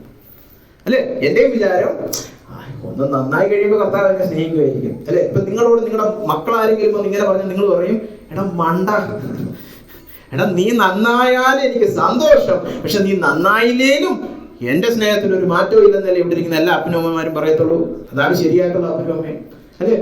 അല്ലാതെ ഏതെങ്കിലും അപ്പനും അമ്മ പറയോ നീ തൊലഞ്ഞു പോകാതെ നന്നായിട്ട് നല്ല സ്ഥാനങ്ങളിലേക്ക് എത്തിക്കഴിഞ്ഞിട്ട് ഞാൻ നിന്നെ സ്നേഹിക്കാം? അതേതപ്പൻ? അത് അപ്പനൊന്നും അല്ലത്. അല്ലെ? ഇനി അപ്പന്മാര് പറഞ്ഞാലും പെറ്റമ്മ ഒരിക്കലും അങ്ങനെ പറയത്തില്ല. അല്ലെ? അതുപോലെയാണ് നമ്മുടെ കർത്താവ്. നിങ്ങളുടെ പ്രവൃത്തി എല്ലാം കണ്ടിട്ട്, പ്രോഗ്രസ് റിപ്പോർട്ട് കണ്ടിട്ട് കൊള്ളാം സ്നേഹിക്കാം, എന്റെ മടി കയറി ഇരുന്നോ എന്നല്ല. നിങ്ങൾ എന്റെ മടിയിലിരിക്കുക, എന്റെ സ്നേഹം അനുഭവിച്ചറിയ. പാപം പോവും. പാപത്തോടുള്ള എല്ലാ ആകർഷണവും പോയി കിട്ടും. ഇപ്പൊ സ്നേഹം അനുഭവിക്കാത്തതുകൊണ്ടായി പാപം പോകാത്തത്. അല്ലാതെ ഒന്നുകൂടൊന്ന് ആഴത്തിലൊന്ന് കരഞ്ഞെങ്കിൽ. അല്ലെ? ചിലർ ഈ പ്രവൃത്തിയിൽ കുടുങ്ങിപ്പോയി. കർത്താവ് പറയുന്നത്, ഞാൻ നിങ്ങൾക്ക് തന്നിരിക്കുന്ന ഈ ബന്ധത്തിൽ അടങ്ങിയിരിക്കുക, വിശുദ്ധീകരണം ഞാൻ ചെയ്യാം. അല്ലെ? പണ്ട് ശബത്ത് കൊടുത്തപ്പോ കർത്താവ് അവരോട് പറഞ്ഞൊരു വാക്യമുണ്ട്, ഈ ശബത്ത് ഇസ്രായേൽ ജനത്തിന് ഒരു അടയാളമാണ്. എന്തടയാളം? വിശുദ്ധീകരിക്കുന്ന ദൈവം ഞാനാകുന്നു. പഴയ നിയമത്തിലെ ഒരു വാക്യമാണ്. നിങ്ങൾ അടങ്ങിയിരുന്ന് പഠിക്കുക. നിങ്ങൾ അടങ്ങിയിരിക്കുമ്പോൾ ഞാൻ നിങ്ങളെ വിശുദ്ധീകരിക്കും. അല്ല, നിങ്ങൾ പ്രവർത്തിച്ചൊന്നും ഒരു വിശുദ്ധിയും പ്രാപിക്കാൻ പോകുന്നില്ല. അഥവാ പ്രാപിച്ച പരീശന്മാരുടെ ഞങ്ങളാണ് വലിയവർ. ഇവിടെ പറഞ്ഞ നിങ്ങളൊന്നും ഉപവസിക്കാറില്ല. അല്ലേ? അറിയാലോ, ലൂക്കോസ് 16 പ്രാർത്ഥന, കർത്താവേ ഞാൻ നിന്നെ സ്തുതിക്കുന്നു, ഞാൻ ഇവനെ പോലെ അല്ലല്ലോ, അല്ലേ? അപ്പൊ എന്തായി? വലിപ്പം. ഇവനെ പോലെ ഒന്നും അല്ല, ഞാൻ നല്ല പോലെ ഓടുന്ന ആളാണ്. ഒരു മത്സര ഓട്ടം തന്നെ ലോകത്തിന്റെ മത്സര പറമ്പിലല്ലെന്നേ ഉള്ളൂ, ഇത് കർത്താവിന്റെ പറമ്പിലാണെന്നേ ഉള്ളൂ ഓടുന്നത്, അല്ലേ? പണ്ട് പണത്തിന്റെ പുറകെയും ആരോഗ്യത്തിന്റെ പുറകെയും സൗന്ദര്യത്തിന്റെ പുറകെയും വിദ്യാഭ്യാസത്തിന്റെ പുറകെ ഓടുമായിരുന്നു. ഇപ്പം ഉപവാസ പ്രാർത്ഥന, അല്ലേ? പതാരം കൊടുക്കുന്നു, ദശാംശം കൊടുക്കുന്നു, അല്ലേ? 3 പ്രാവശ്യം മാനസാന്തരപ്പെടുന്നു. ഇതൊക്കെ നമ്മൾ പ്രവർത്തിയാണ്. ഇതൊക്കെ സ്നേഹത്തിന്റെ പുറത്ത് ചെയ്യേണ്ട കാര്യങ്ങളല്ല, പ്രവർത്തിച്ച് കർത്താവിന്റെ പ്രസാദം പ്രാപിക്കാനുള്ള പടികളാക്കി മാറ്റി, അല്ലേ? അപ്പൊ അത് സ്വയരക്ഷാ പദ്ധതിയായി, സുവിശേഷമൊക്കെ മറന്നു, അല്ലേ? അപ്പൊ കണ്ടോ, ഇതിനകത്ത് ഒരുപാട് ആഴമേറിയ കാര്യങ്ങൾ പറയാനുണ്ട്. അപ്പൊ കർത്താവ് നമുക്ക് തരുന്ന ബന്ധത്തിൽ അധിഷ്ഠിതമായ ഒരു വ്യക്തിത്വമാണ്, ഒരു ഐഡന്റിറ്റിയാണ്, ഒരു വലിപ്പമാണ്. ഇത് തമ്മിലുള്ള വ്യത്യാസം ചിന്തിക്കുമ്പം നമ്മൾ സാധാരണ മനുഷ്യർ തമ്മിൽ പരിചയപ്പെടുമ്പോൾ നിങ്ങൾ ശ്രദ്ധിച്ചിട്ടുണ്ടോ? ഒന്നാമത് ചോദിക്കും എന്താ പേര്, രണ്ടാമത്തെ ചോദ്യം എന്താ, എന്ത് ചെയ്യുന്നു. അപ്പോ ഒരു പയ്യൻ പറയാണ്, നമ്മളെ കോളേജ് എല്ലാം കഴിഞ്ഞ് ഒന്നും ചെയ്യുന്നില്ല, ഇപ്പൊ ജോലിയൊന്നും ഇല്ല, വെറുതെ ഇരിക്കും. നമ്മളെന്താ ചിന്തിക്കുന്നത്? അയ്യേ പോക്ക, അല്ലേ? പല യൗവനക്കാരും എന്നോട് പറയുന്നു, നമ്മളെ ഒരു വിലയില്ല, നാട്ടിലും വിലയില്ല, വീട്ടിലും വിലയില്ല, അല്ലേ? ഇനി അഥവാ പരീക്ഷ പാസ്സാകാനും കൂടെ ഉണ്ടെങ്കിലോ, കുറച്ച് സപ്ലിയും കൂടെ ഉണ്ടെങ്കിലോ, എഞ്ചിനീയറിംഗ് പഠിക്കുകയാണ്, 30 പേപ്പർ തോറ്റു കിടക്കുകയാണ്, ഇനി വേണം എഴുതിയെടുക്കാൻ. 4 വർഷമൊക്കെ കഴിഞ്ഞ് അടുത്ത 4 വർഷ പഞ്ചവത്സര പദ്ധതി എന്നൊക്കെ പറയുന്നത്, ഇനി എഴുതി എടുത്തിട്ട് എന്നോ ഒരു കാലത്ത് ജോലി കിട്ടി, അല്ലേ? അയ്യോ, അങ്ങനെയുള്ളവരെ പിന്നെ സമൂഹത്തിന് വേണ്ട, പോയാലെ ചവറിലും വീഴലും, അല്ലേ? അല്ലേ? ഇതാണ് ലോകം. എന്ത് ചെയ്യുന്നു, നീ എന്ത് ചെയ്യുന്നു എന്നുള്ളതിന് ഉത്തരം ഉണ്ടല്ലോ. ഉത്തരം ഉണ്ടെങ്കിലും നമ്മൾ അതെടുത്ത് നമ്മളൊന്ന് അളക്കും, അല്ലേ? എന്ത് ചെയ്യുന്നു? ഞാൻ അധ്വാനിച്ച് എന്റെ കുടുംബത്തെ പോറ്റുന്നു എന്ന് പറഞ്ഞ ആർക്കെങ്കിലും സന്തോഷമാവോ? ഇല്ലില്ല. അതെന്ത് അധ്വാനമാ? എന്ത് ജോലിയാ അത്? അമേരിക്കൻ IT ബാക്കി പറയാം, അല്ലേ? ഇവിടെ ഞാൻ കൂലിപ്പണി ചെയ്യുന്നു, അയ്യേ കുടുംബത്തെ പോറ്റുന്നുണ്ടല്ലോ, പോരെ? അല്ല, പോരെ അന്ന് പോരെ, അല്ലേ? അപ്പൊ എന്ത് ചെയ്യുന്നു? അപ്പോ എന്ത് ചെയ്യുന്നു എന്ന് ഉത്തരം ഉണ്ടെങ്കിൽ പിന്നെ അത് തട്ടായിട്ട് നമ്മൾ അളക്കും. അപ്പൊ എന്ത് പറ്റും? മത്സര ബുദ്ധി പെടുന്ന ഒരു മനുഷ്യർ തമ്മിൽ. ഇതല്ലേ ലോകം, മത്സര ബുദ്ധി. മറ്റവനേക്കാളും നല്ലവനാകണം, കൂടുതൽ ഓടണം, അല്ലേ? അപ്പൊ എന്ത് പറ്റും? തമ്മിൽ ബന്ധങ്ങൾ തമ്മിൽ, മനുഷ്യർ തമ്മിലുള്ള ബന്ധത്തിൽ ഒരിക്കലും സമാധാനമില്ല, അല്ലേ? ചില കുടുംബങ്ങളിൽ ഭാര്യ ഭർത്താക്കന്മാർ തമ്മിലും ഈ മത്സരമുണ്ട്. ആർക്കാണ് കൂടുതൽ ശമ്പളം, അല്ലേ? പലരും എന്നോട് ചോദിച്ചിട്ടുണ്ട്, ഭാര്യയ്ക്ക് ഭർത്താവിനേക്കാളും കൂടുതൽ ശമ്പളം കിട്ടുകയാണെങ്കിൽ അത് കുഴപ്പമാകും. ഞാൻ പറഞ്ഞു, എന്ത് കുഴപ്പം? അത്ര സുഖം ഭർത്താവിന്. അപ്പൊ പല ഭർത്താക്കന്മാർ പറയുന്നത് അത് പറ്റത്തില്ല, അത് പറ്റത്തില്ല, അയ്യേ അത് ഒരിക്കലും പറ്റത്തില്ല, അവിടെ 1 രൂപ പോലും എന്നെക്കാളും കൂടുതൽ സമ്പാദിക്കാൻ പാടില്ല. അപ്പൊ അവര് തമ്മിൽ പോലും ഒരു ഒത്തൊരുമയില്ല. അപ്പൊ ചുരുക്കത്തിൽ നമ്മൾ എല്ലാരും ഈ ഓട്ടക്കളത്തിൽ ഒറ്റയ്ക്കാണ്, അല്ലാതെ ടീമായിട്ട് ഓടുകയല്ല. മാരത്തോൺ, അല്ലെ? 4 പേര് ഓടുമ്പോ 100 മീറ്റർ ഞാൻ ഓടും, 100 മീറ്റർ നീ ഓടും, 100 മീറ്റർ അവൻ ഓടും. അങ്ങനെ ഇവിടെ ആരുമില്ല. എന്തൊരു ഏകാന്തത, അല്ലേ? ഓടിയില്ലെങ്കിൽ ഭാര്യയോ ഭർത്താവോ പോലും ചിലപ്പോ നമ്മളെ അംഗീകരിക്കത്തില്ല. എന്തൊരു ജീവിതം ഇത്! ആരുമില്ല. സഭയ്ക്കകത്തുണ്ടോ ആരെങ്കിലും? ഉണ്ടെന്നൊക്കെ പറയും, ഓട്ടം നിൽക്കുമ്പോ അറിയാം, അല്ലെ? പല സഭകളിലും ഓട്ടം നിൽക്കുമ്പം തിരിഞ്ഞു പോകില്ല പിന്നെ, അല്ലെ? ഇവിടുത്തെ കാര്യമല്ല ഞാൻ പറഞ്ഞു. ചില സഭകളിലുണ്ട്, വളരെ പണക്കാരായിരുന്നവര് സഭയുടെ ഹോള് കെട്ടി, സഭയിൽ AC കിട്ടു, പെട്ടെന്ന് അവരുടെ ബിസിനസ് എല്ലാം ഇടിഞ്ഞ് പോയി. ഇനി പ്രമാണിയല്ല, ഇനി സഭയുടെ ഈ മർസി മിനിസ്ട്രി ലിസ്റ്റിലുള്ള സഹായിക്കേണ്ട സാധുക്കളായി. നീ അച്ചായനെ വിളിക്കൊന്നും വേണ്ട, ഒന്നും ചോദിക്കൊന്നും വേണ്ട, അല്ലെ? പോയി വില പോയി. അപ്പം സഭയ്ക്കകത്തും ഇത് തന്നെ, അല്ലെ? അപ്പോഴാണ് കർത്താവ് പറയുന്നത്, നിങ്ങൾ എൻ്റെ അടുക്കൽ വരുവിൻ, ഞാൻ നിങ്ങൾക്ക് ഒരു വ്യക്തിത്വം നൽകാം. അത് ബന്ധാധിഷ്ഠിതമായ ഒരു വ്യക്തിത്വമാണ്, ഒരു വലിപ്പമാണ്. അത് ഞാൻ നേരത്തെ പറഞ്ഞതുപോലെ സ്ഥായിയായതാണ്. നമ്മുടെ സ്ഥിതികളിൽ അല്ലെങ്കിൽ സാഹചര്യങ്ങളിൽ വ്യതിചലിക്കുന്നതല്ല. അപ്പൊ നമുക്കുള്ളിൽ എന്ത് വരും? സ്വസ്ഥത വരും, അല്ലേ? ആരുമായിട്ട് ഞാൻ മത്സരത്തിലല്ല, ഞാൻ സ്വസ്ഥമായിട്ട് എൻ്റെ പിതാവിൻ്റെ മടിയിൽ ഇരിക്കുകയാണ്. ഇവിടെ ഒരു ഓട്ടക്കളവും ഇല്ല, ഒരു ഓട്ടവും ഇല്ല, അല്ലേ?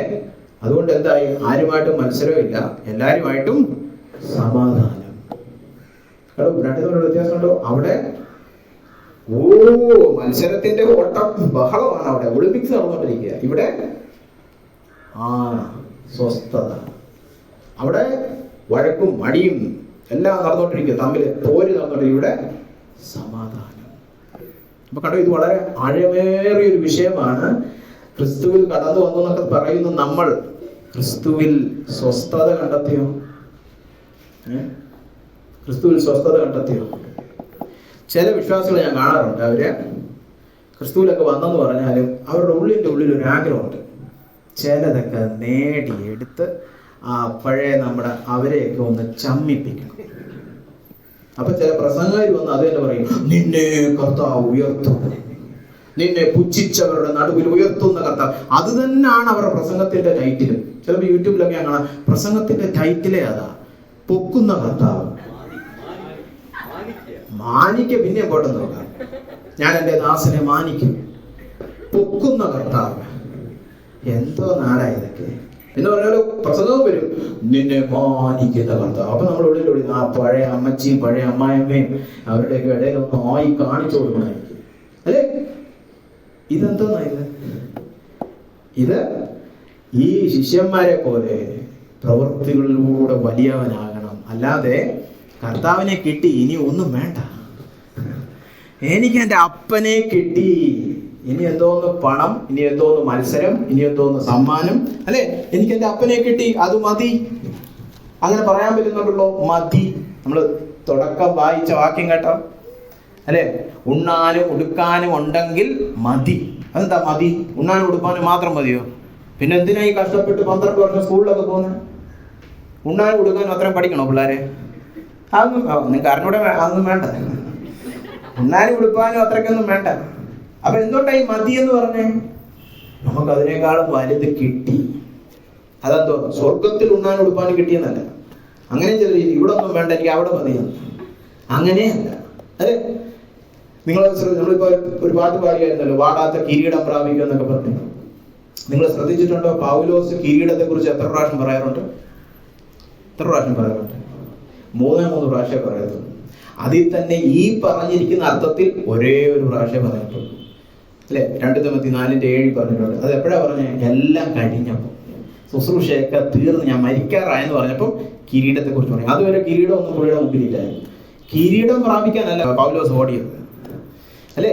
എന്നെ ക്രിസ്തുയേശുവിൽ വിളിച്ചിരിക്കുന്ന പരമവിളിയുടെ ബിരുദം പ്രാപിപ്പാൻ ഞാൻ ലാക്കിലേക്ക് നോക്കി ഓടുന്നു. കർത്താവ് എന്നെ വിളിച്ച വിളി എനിക്ക് പൂർത്തീകരിച്ച് അവനെ പ്രസാദിപ്പിക്കണം. അല്ലാതെ അവിടെ പോയിട്ട് തങ്ക സ്വർണ്ണമുള്ള നല്ല 24 കാരറ്റ് ഗോൾഡ്, എന്തോ ലോകം ഇവിടെ പോയി ലോകം അവിടെ തന്നെ കിടക്കുക ഉള്ളിൽ, അല്ലെ? ചിലർ അങ്ങനെ പറയുന്നത്, ഇവിടുത്തെ സ്വർണ്ണം ഒന്നും വേണ്ട, എനിക്ക് അവിടുത്തെ സ്വർണ്ണം മതി. അപ്പം ഉള്ളിൽ ഇപ്പോഴും സ്വർണ്ണമാണ്, അപ്പം നോട്ടം, അല്ലെ? അതല്ല, എനിക്ക് സ്വർണമേ വേണ്ട, എനിക്ക് ഭൗതികതയും വേണ്ട, എനിക്ക് സ്വർഗവും വേണ്ട, എനിക്ക് കർത്താവിനെ മതി, അല്ലെ? ഇപ്പൊ നമ്മളൊരു അനാഥ പയ്യനോട് പറയാണ്, നീ റോഡിലാണ് കിടക്കുന്നില്ലേ, നല്ലൊരു വീട് വെച്ചേരാന്ന് പറയും. ശരി, നല്ല കാര്യം, വീട് വെച്ചേരാം. അല്ല, നമ്മൾ പറയണം, നിന്റെ അച്ഛനെ കണ്ടുപിട്ടി, നിനക്ക് അച്ഛൻ വേണോ വീട് വേണോ? അച്ഛൻ മതി, അല്ലെ? അല്ല, വീട് വേണോ എന്ന് പറയൂ. എന്ന് പറഞ്ഞാൽ രക്ഷിക്കപ്പെട്ടു. ഇനി സ്വർഗത്തിൽ ഒരുപാട് വീടുകളുണ്ട്, മുറികളുണ്ട്, അല്ലെ? കൊട്ടാരമുണ്ട്, തങ്ക സ്വർണത്തിലുള്ള മറ്റേ സിംഹാസനമുണ്ട്, തലയെ വെക്കുന്ന ഇതൊക്കെ. അതൊന്നും വേണ്ട. കിരീടം ഒന്നും വേണ്ട.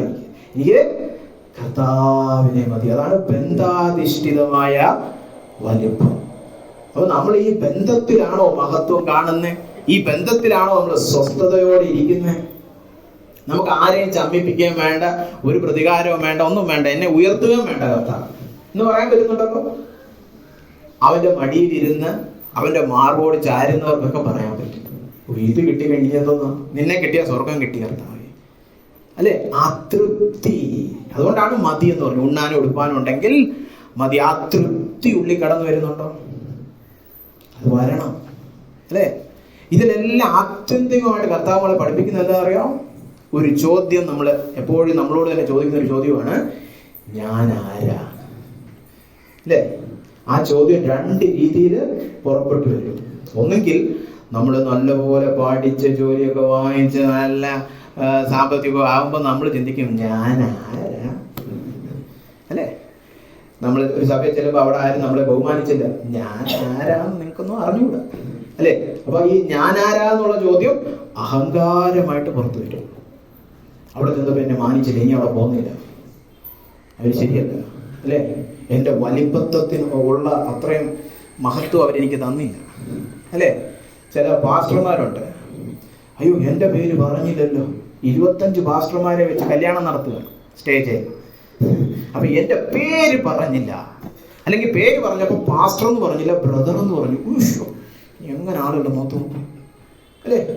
ഇതൊക്കെ എന്താ നമ്മളെന്താ പറയുന്നത്, പെറ്റി, അയ്യേ, ഇതൊക്കെ വെറും ഇച്ചിച്ചി കാര്യങ്ങളാണ് ഇതൊക്കെ. പക്ഷെ ഇതൊക്കെ ഞാൻ പാസ്റ്റർമാരെ ട്രെയിൻ ചെയ്യുന്നതുകൊണ്ട് എനിക്കറിയാം, ഇതൊക്കെ ഉള്ളിൽ ഇങ്ങനെ കിടക്കുകയാണ്. ആരാണ് വലിയവൻ സ്വർഗരാജ്യത്തിൽ? ആരാണ് വലിയവൻ? ഞാനാണ് വലിയവൻ, അല്ലേ? അപ്പൊ ഞാനാരാ, അത് വീമ്പായിട്ട് വരും. ഇനി ഒന്നുമില്ല, നേരത്തെ പറഞ്ഞ നമ്മുടെ പയ്യൻ കോളേജൊക്കെ കഴിഞ്ഞു, പക്ഷെ ഇനി വേണം 4 വർഷം പരീക്ഷ എഴുതി ജയിക്കാൻ. ഞാൻ എന്നെ ആര് തിരിഞ്ഞു നോക്കും, അല്ലേ? അവിടെ അപ്പം സ്വയസഹതാപം, സെൽഫ് പിറ്റി. നിങ്ങൾ നോക്കിയിട്ടുണ്ടോ? പ്രൈഡും സെൽഫ് പിറ്റിയും, അഹങ്കാരവും സ്വയസഹതാപവും രണ്ടും ഒരേ നാണയത്തിന്റെ 2 വശങ്ങളാണ്. എന്തോ ആ നാണയം?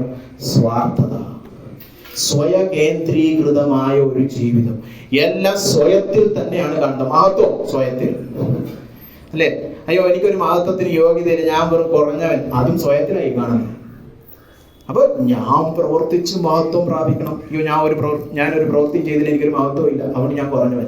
എല്ലാം സ്വയകേന്ദ്രീകൃതമാണ്. സ്വയമാണ് എല്ലാം തീരുമാനിക്കുന്നത്. അപ്പൊ ആ സ്വയത്തിൽ തീരുമാനിക്കുമ്പോൾ ഒന്നെങ്കിൽ അത് അഹങ്കാരമായിട്ട് പുറപ്പെട്ടു വരും, ഇല്ലെങ്കിൽ സ്വയസഹതാപമായിട്ട് പുറത്തു വരും. ചിലർക്ക് വിഷാദ രോഗം വരും, എന്നെ ആരും തിരിഞ്ഞു നോക്കുന്നില്ല, അല്ലെ? അത് കൊച്ചു പിള്ളേർക്ക് പോലും വരും, അല്ലെ? ചില സഭകളിൽ നമ്മൾ ചെല്ലുമ്പോൾ പറയും, ഈ കുഞ്ഞിനെ ഒന്ന് കൗൺസിൽ ചെയ്യണേ. എത്ര വയസ്സുണ്ട്? 12 വയസ്സ്. എന്ത് 12 വയസ്സൊക്കെ ചുമ്മാ ഈ ചിത്രശലഭം പോലെ പറന്ന് നടക്കേണ്ട പിള്ളേർ. എന്തോ അവർക്കൊന്നും ഇത്ര വലിയ കാര്യം അത് അവളുടെ കോളേജിൽ അല്ല സ്കൂളിലെ ഒരു പയ്യൻ തിരിഞ്ഞു നോക്കിയില്ല. അയ്യേ, ഇതിനൊക്കെ എന്നെ വിളിച്ച് കൗൺസിലിങ്, ഞാൻ എന്തോ പറയണം? അവൻ പോവാൻ പറ, അവനേതൊക്കെ ചെറുക്കൻ, ഇതിനൊക്കെ ഇത്ര വില കൊടുക്കും. അല്ല, അത് ക്ലാസ്സിലെ ഏറ്റവും സുന്ദരൻ, അവൻ ബാക്കി പെണ്ണുങ്ങളെല്ലാം നോക്കി, എന്നെ നോക്കത്തില്ലെന്ന്.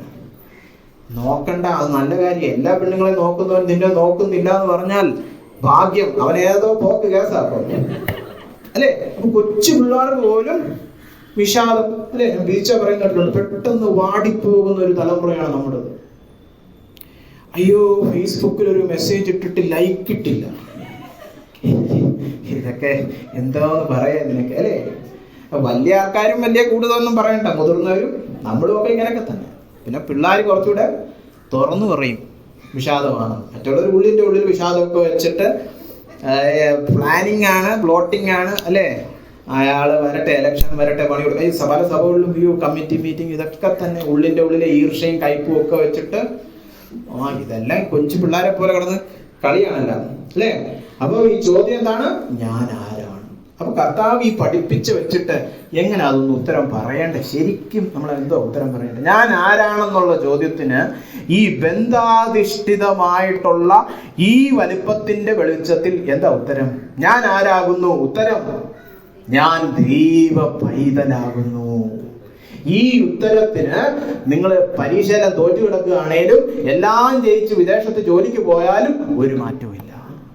നിങ്ങൾ എല്ലാവരും സ്നേഹിക്കുന്ന കൂടെ ഉണ്ടെന്ന് പറയുമ്പോഴും ആരും കൂട്ടിനില്ല, ഏകാന്തതയിലും ഒറ്റപ്പെടലിലും ആയിരിക്കുമ്പോഴും ഈ ഉത്തരത്തിന് മാറ്റമില്ല.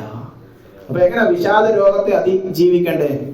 അയ്യോ, ഈ കളഞ്ഞു പോയതൊന്നും അത്ര വലിയ കാര്യമൊന്നുമല്ല. എന്റെ വ്യക്തിത്വം, എന്റെ വലിപ്പത്തെ തീരുമാനിക്കുന്ന ഒന്നും എനിക്ക് നഷ്ടപ്പെട്ടിട്ടില്ല, ഒരിക്കലും നഷ്ടപ്പെടാനും പറ്റത്തില്ല, അല്ലേ? കർത്താവിനെ നഷ്ടപ്പെടാൻ പറ്റുമോ?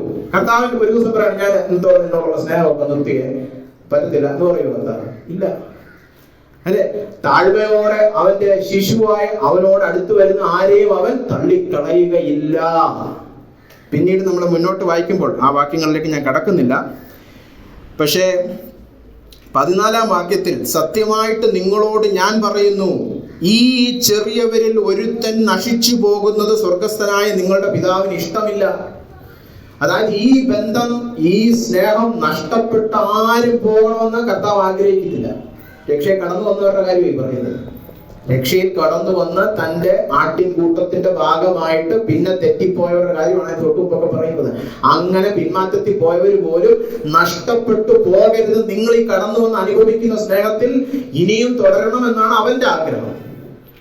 അങ്ങനെ ആ സ്നേഹം എപ്പോഴും തരുവാൻ അവൻ മനസ്സോടിരിക്കുകയാണെങ്കിൽ ആ സ്നേഹം നിമിത്തം എനിക്ക് ലഭിക്കുന്ന ഈ ഉത്തരം, എന്റെ വലിപ്പം എന്താണ്? ഞാൻ ദൈവ പൈതലാണ്. ഒരു കാലത്തും എനിക്ക് നഷ്ടപ്പെടത്തില്ല. ഒരു കാലത്തും നഷ്ടപ്പെടത്തില്ല.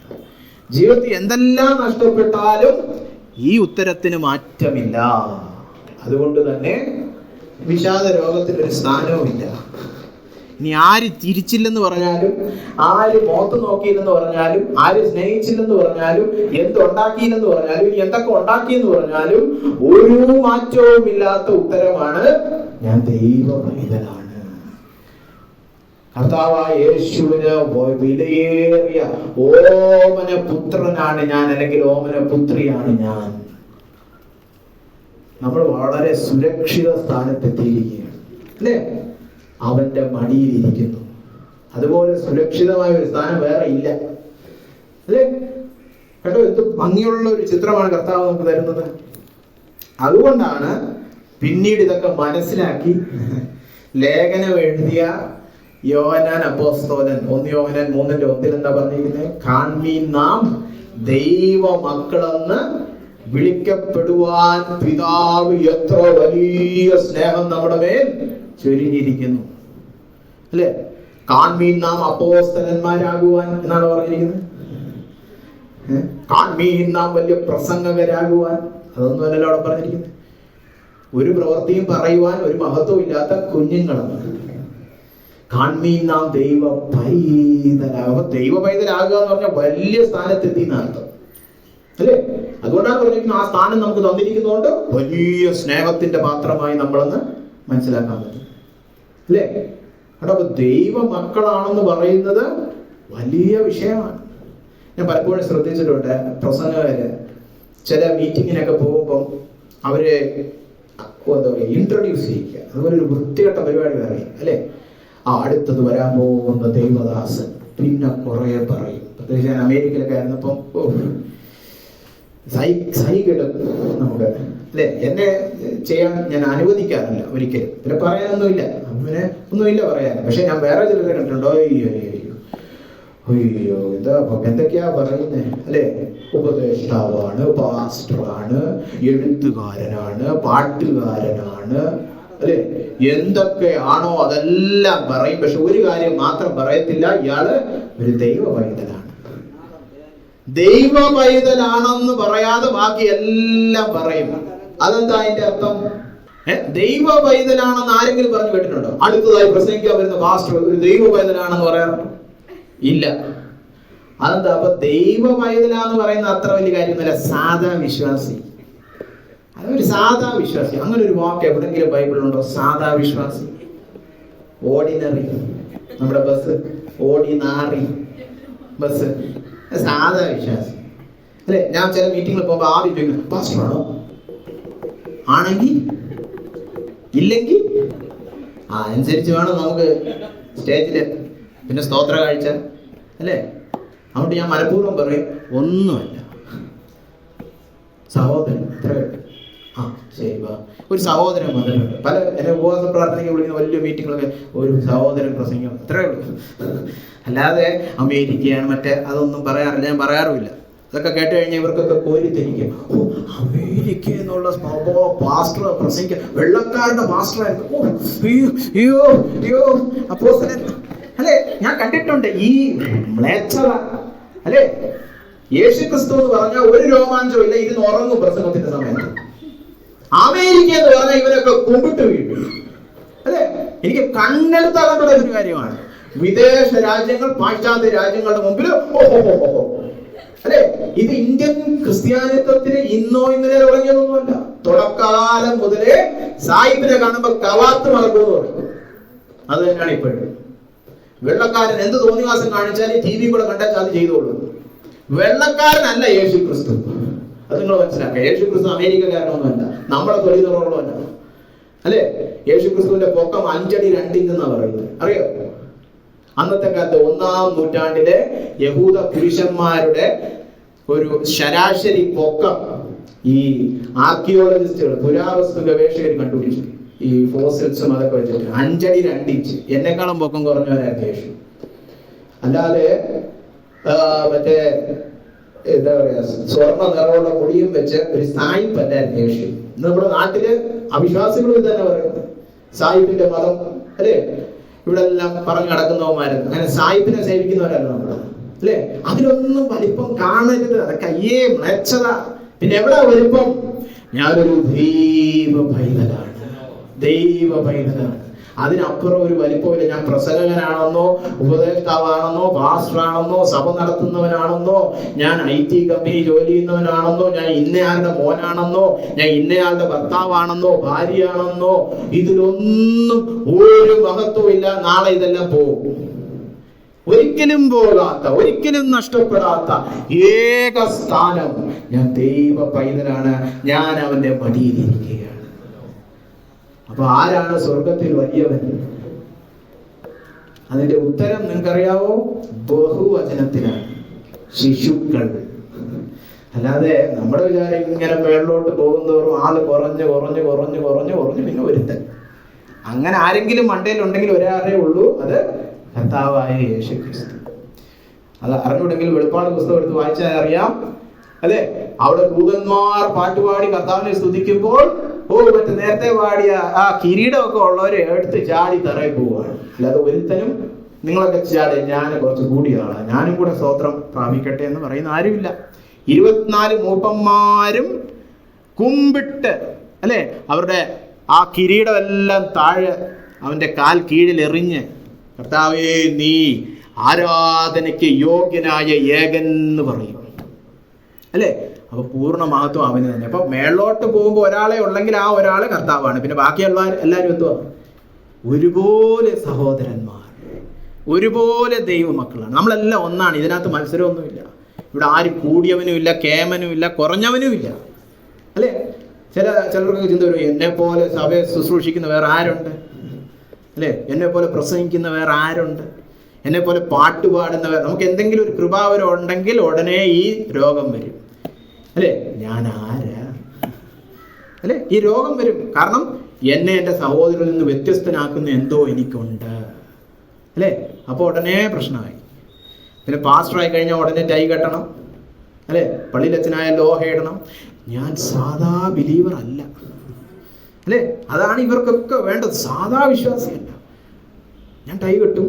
അങ്ങനെ എങ്ങനെയും എനിക്ക് സഹോദരന്മാരിൽ നിന്ന് മാറി നിൽക്കണം, വ്യത്യസ്തൻ, വിശിഷ്ടൻ. കർത്താവ് അതാണോ ചെയ്തേ?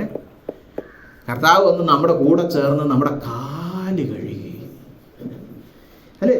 സൂട്ടും കോട്ടും ടൈയും ലോഹയും എന്തൊക്കെ ഇടാവോ എല്ലാം ഇട്ട് മാറി നിൽക്കെന്ന് പറയേണ്ടവൻ അടിമപ്പണി ചെയ്തു. അതുകൊണ്ടാ പറഞ്ഞ നിങ്ങളുടെ ഇടയിൽ വലിയവൻ സേവകനായിരിക്കണം. കേട്ടോ? താഴ്മയുടെ ആ ചിത്രം കെട്ടുന്നുണ്ടോ? എന്തുകൊണ്ട് അവൻ ആ താഴ്മ കാണിക്കാൻ പറ്റി? അതിന് തൊട്ടുമുമ്പ് പറഞ്ഞിട്ടുണ്ട്, അല്ലേ? പിതാവ് തനിക്ക് എല്ലാം തന്നിരിക്കുകയാണെന്ന് യേശുവിന് അറിയാവുന്നത് കൊണ്ട് യേശു ഒരു തോർത്തെടുത്തു. അപ്പൊ പിതാവിന്റെ മടിയിലാണ് യേശു ഇരിക്കുന്നതെന്ന് ഉറപ്പുണ്ടായിരുന്നുകൊണ്ട് ഞാനൊന്ന് കുമ്പിട്ടാൽ എനിക്കൊന്നും നഷ്ടപ്പെടാൻ പോകുന്നില്ല. എൻ്റെ ഐഡന്റിറ്റി നിങ്ങൾ തരുന്ന ബഹുമാനമൊന്നുമില്ല. എൻ്റെ ഐഡന്റിറ്റി ഞാൻ എൻ്റെ പിതാവിൻ്റെ മടിയിലിരിക്കുകയാണ്, അല്ലേ? അതുകൊണ്ട് എനിക്ക് ഒരു കുഴപ്പമില്ല. ഇച്ചിരി ഒന്ന് താഴ്ന്നാൽ ഇവിടുത്തെ കക്കൂസ് ഒന്ന് കഴിക്കുക, ഞാൻ ഒന്നും കുറഞ്ഞൊന്നും പോകാൻ പോകുന്നില്ല. അത് ഇവിടുത്തെ പ്രസംഗം വന്ന് കക്കൂസ് ഇങ്ങനെ കഴിയുന്നത് ഒന്നുമില്ല. നമ്മുടെ വിചാരം ഇതങ്ങനത്തെ ചില പ്രവർത്തികളൊക്കെ ചെയ്ത് നമ്മുടെ മഹത്വമൊക്കെ അങ്ങ് പൊടിഞ്ഞു പോകും, അല്ലേ? അപ്പം നമ്മളിങ്ങനെ കോളർ പൊക്കി അവരുടെ തിരിക്കും. കർത്താവ് അങ്ങനല്ല. എന്ത് പ്രവൃത്തി ചെയ്താലും ഏത് സാഹചര്യത്തിൽ കൂടെ ഞാൻ പോയാലും എൻ്റെ വലിപ്പത്തിന് ഒരു മാറ്റമില്ല. കാരണം അത് ബന്ധാധിഷ്ഠിതമായ വലിപ്പമാണ്. ഞാൻ എൻ്റെ പിതാവിൻ്റെ മടിയിലിരിക്കുകയാണ്. എന്നിട്ട് ആ ഉദാഹരണം, ആ മാതൃക, ആ ദൃഷ്ടാന്തം കാണിച്ചിട്ട് നമ്മളോട് പറയണ നിങ്ങളും ഇതുപോലെ ആകുക, എൻ്റെ മടി വന്നിരിക്കുക. ആ സ്നേഹത്തിനും ആ വലിപ്പത്തിനും ആ മഹത്വത്തിനും ഒരു മാറ്റവും വരത്തില്ല. അതുകൊണ്ട് നിങ്ങൾക്ക് എന്തും ചെയ്യാം, ഏത് പ്രവൃത്തിയും ചെയ്യാം. ഒന്നും ഹീനപ്രവൃത്തിയാണ്, അല്ലെ നീച പ്രവൃത്തിയാണെന്നൊന്നുമില്ല. അല്ലെ? എൻ്റെ സ്റ്റാൻഡേർഡിന് സ്റ്റാറ്റസിന് പറ്റിയതല്ല എന്നൊന്നും ആർക്കും പറയാൻ പറ്റത്തില്ല. എല്ലാവരെയും സേവിക്കാം, ആരുമായിട്ടും മത്സരമില്ല, എല്ലാവരുമായിട്ടും സമാധാനം.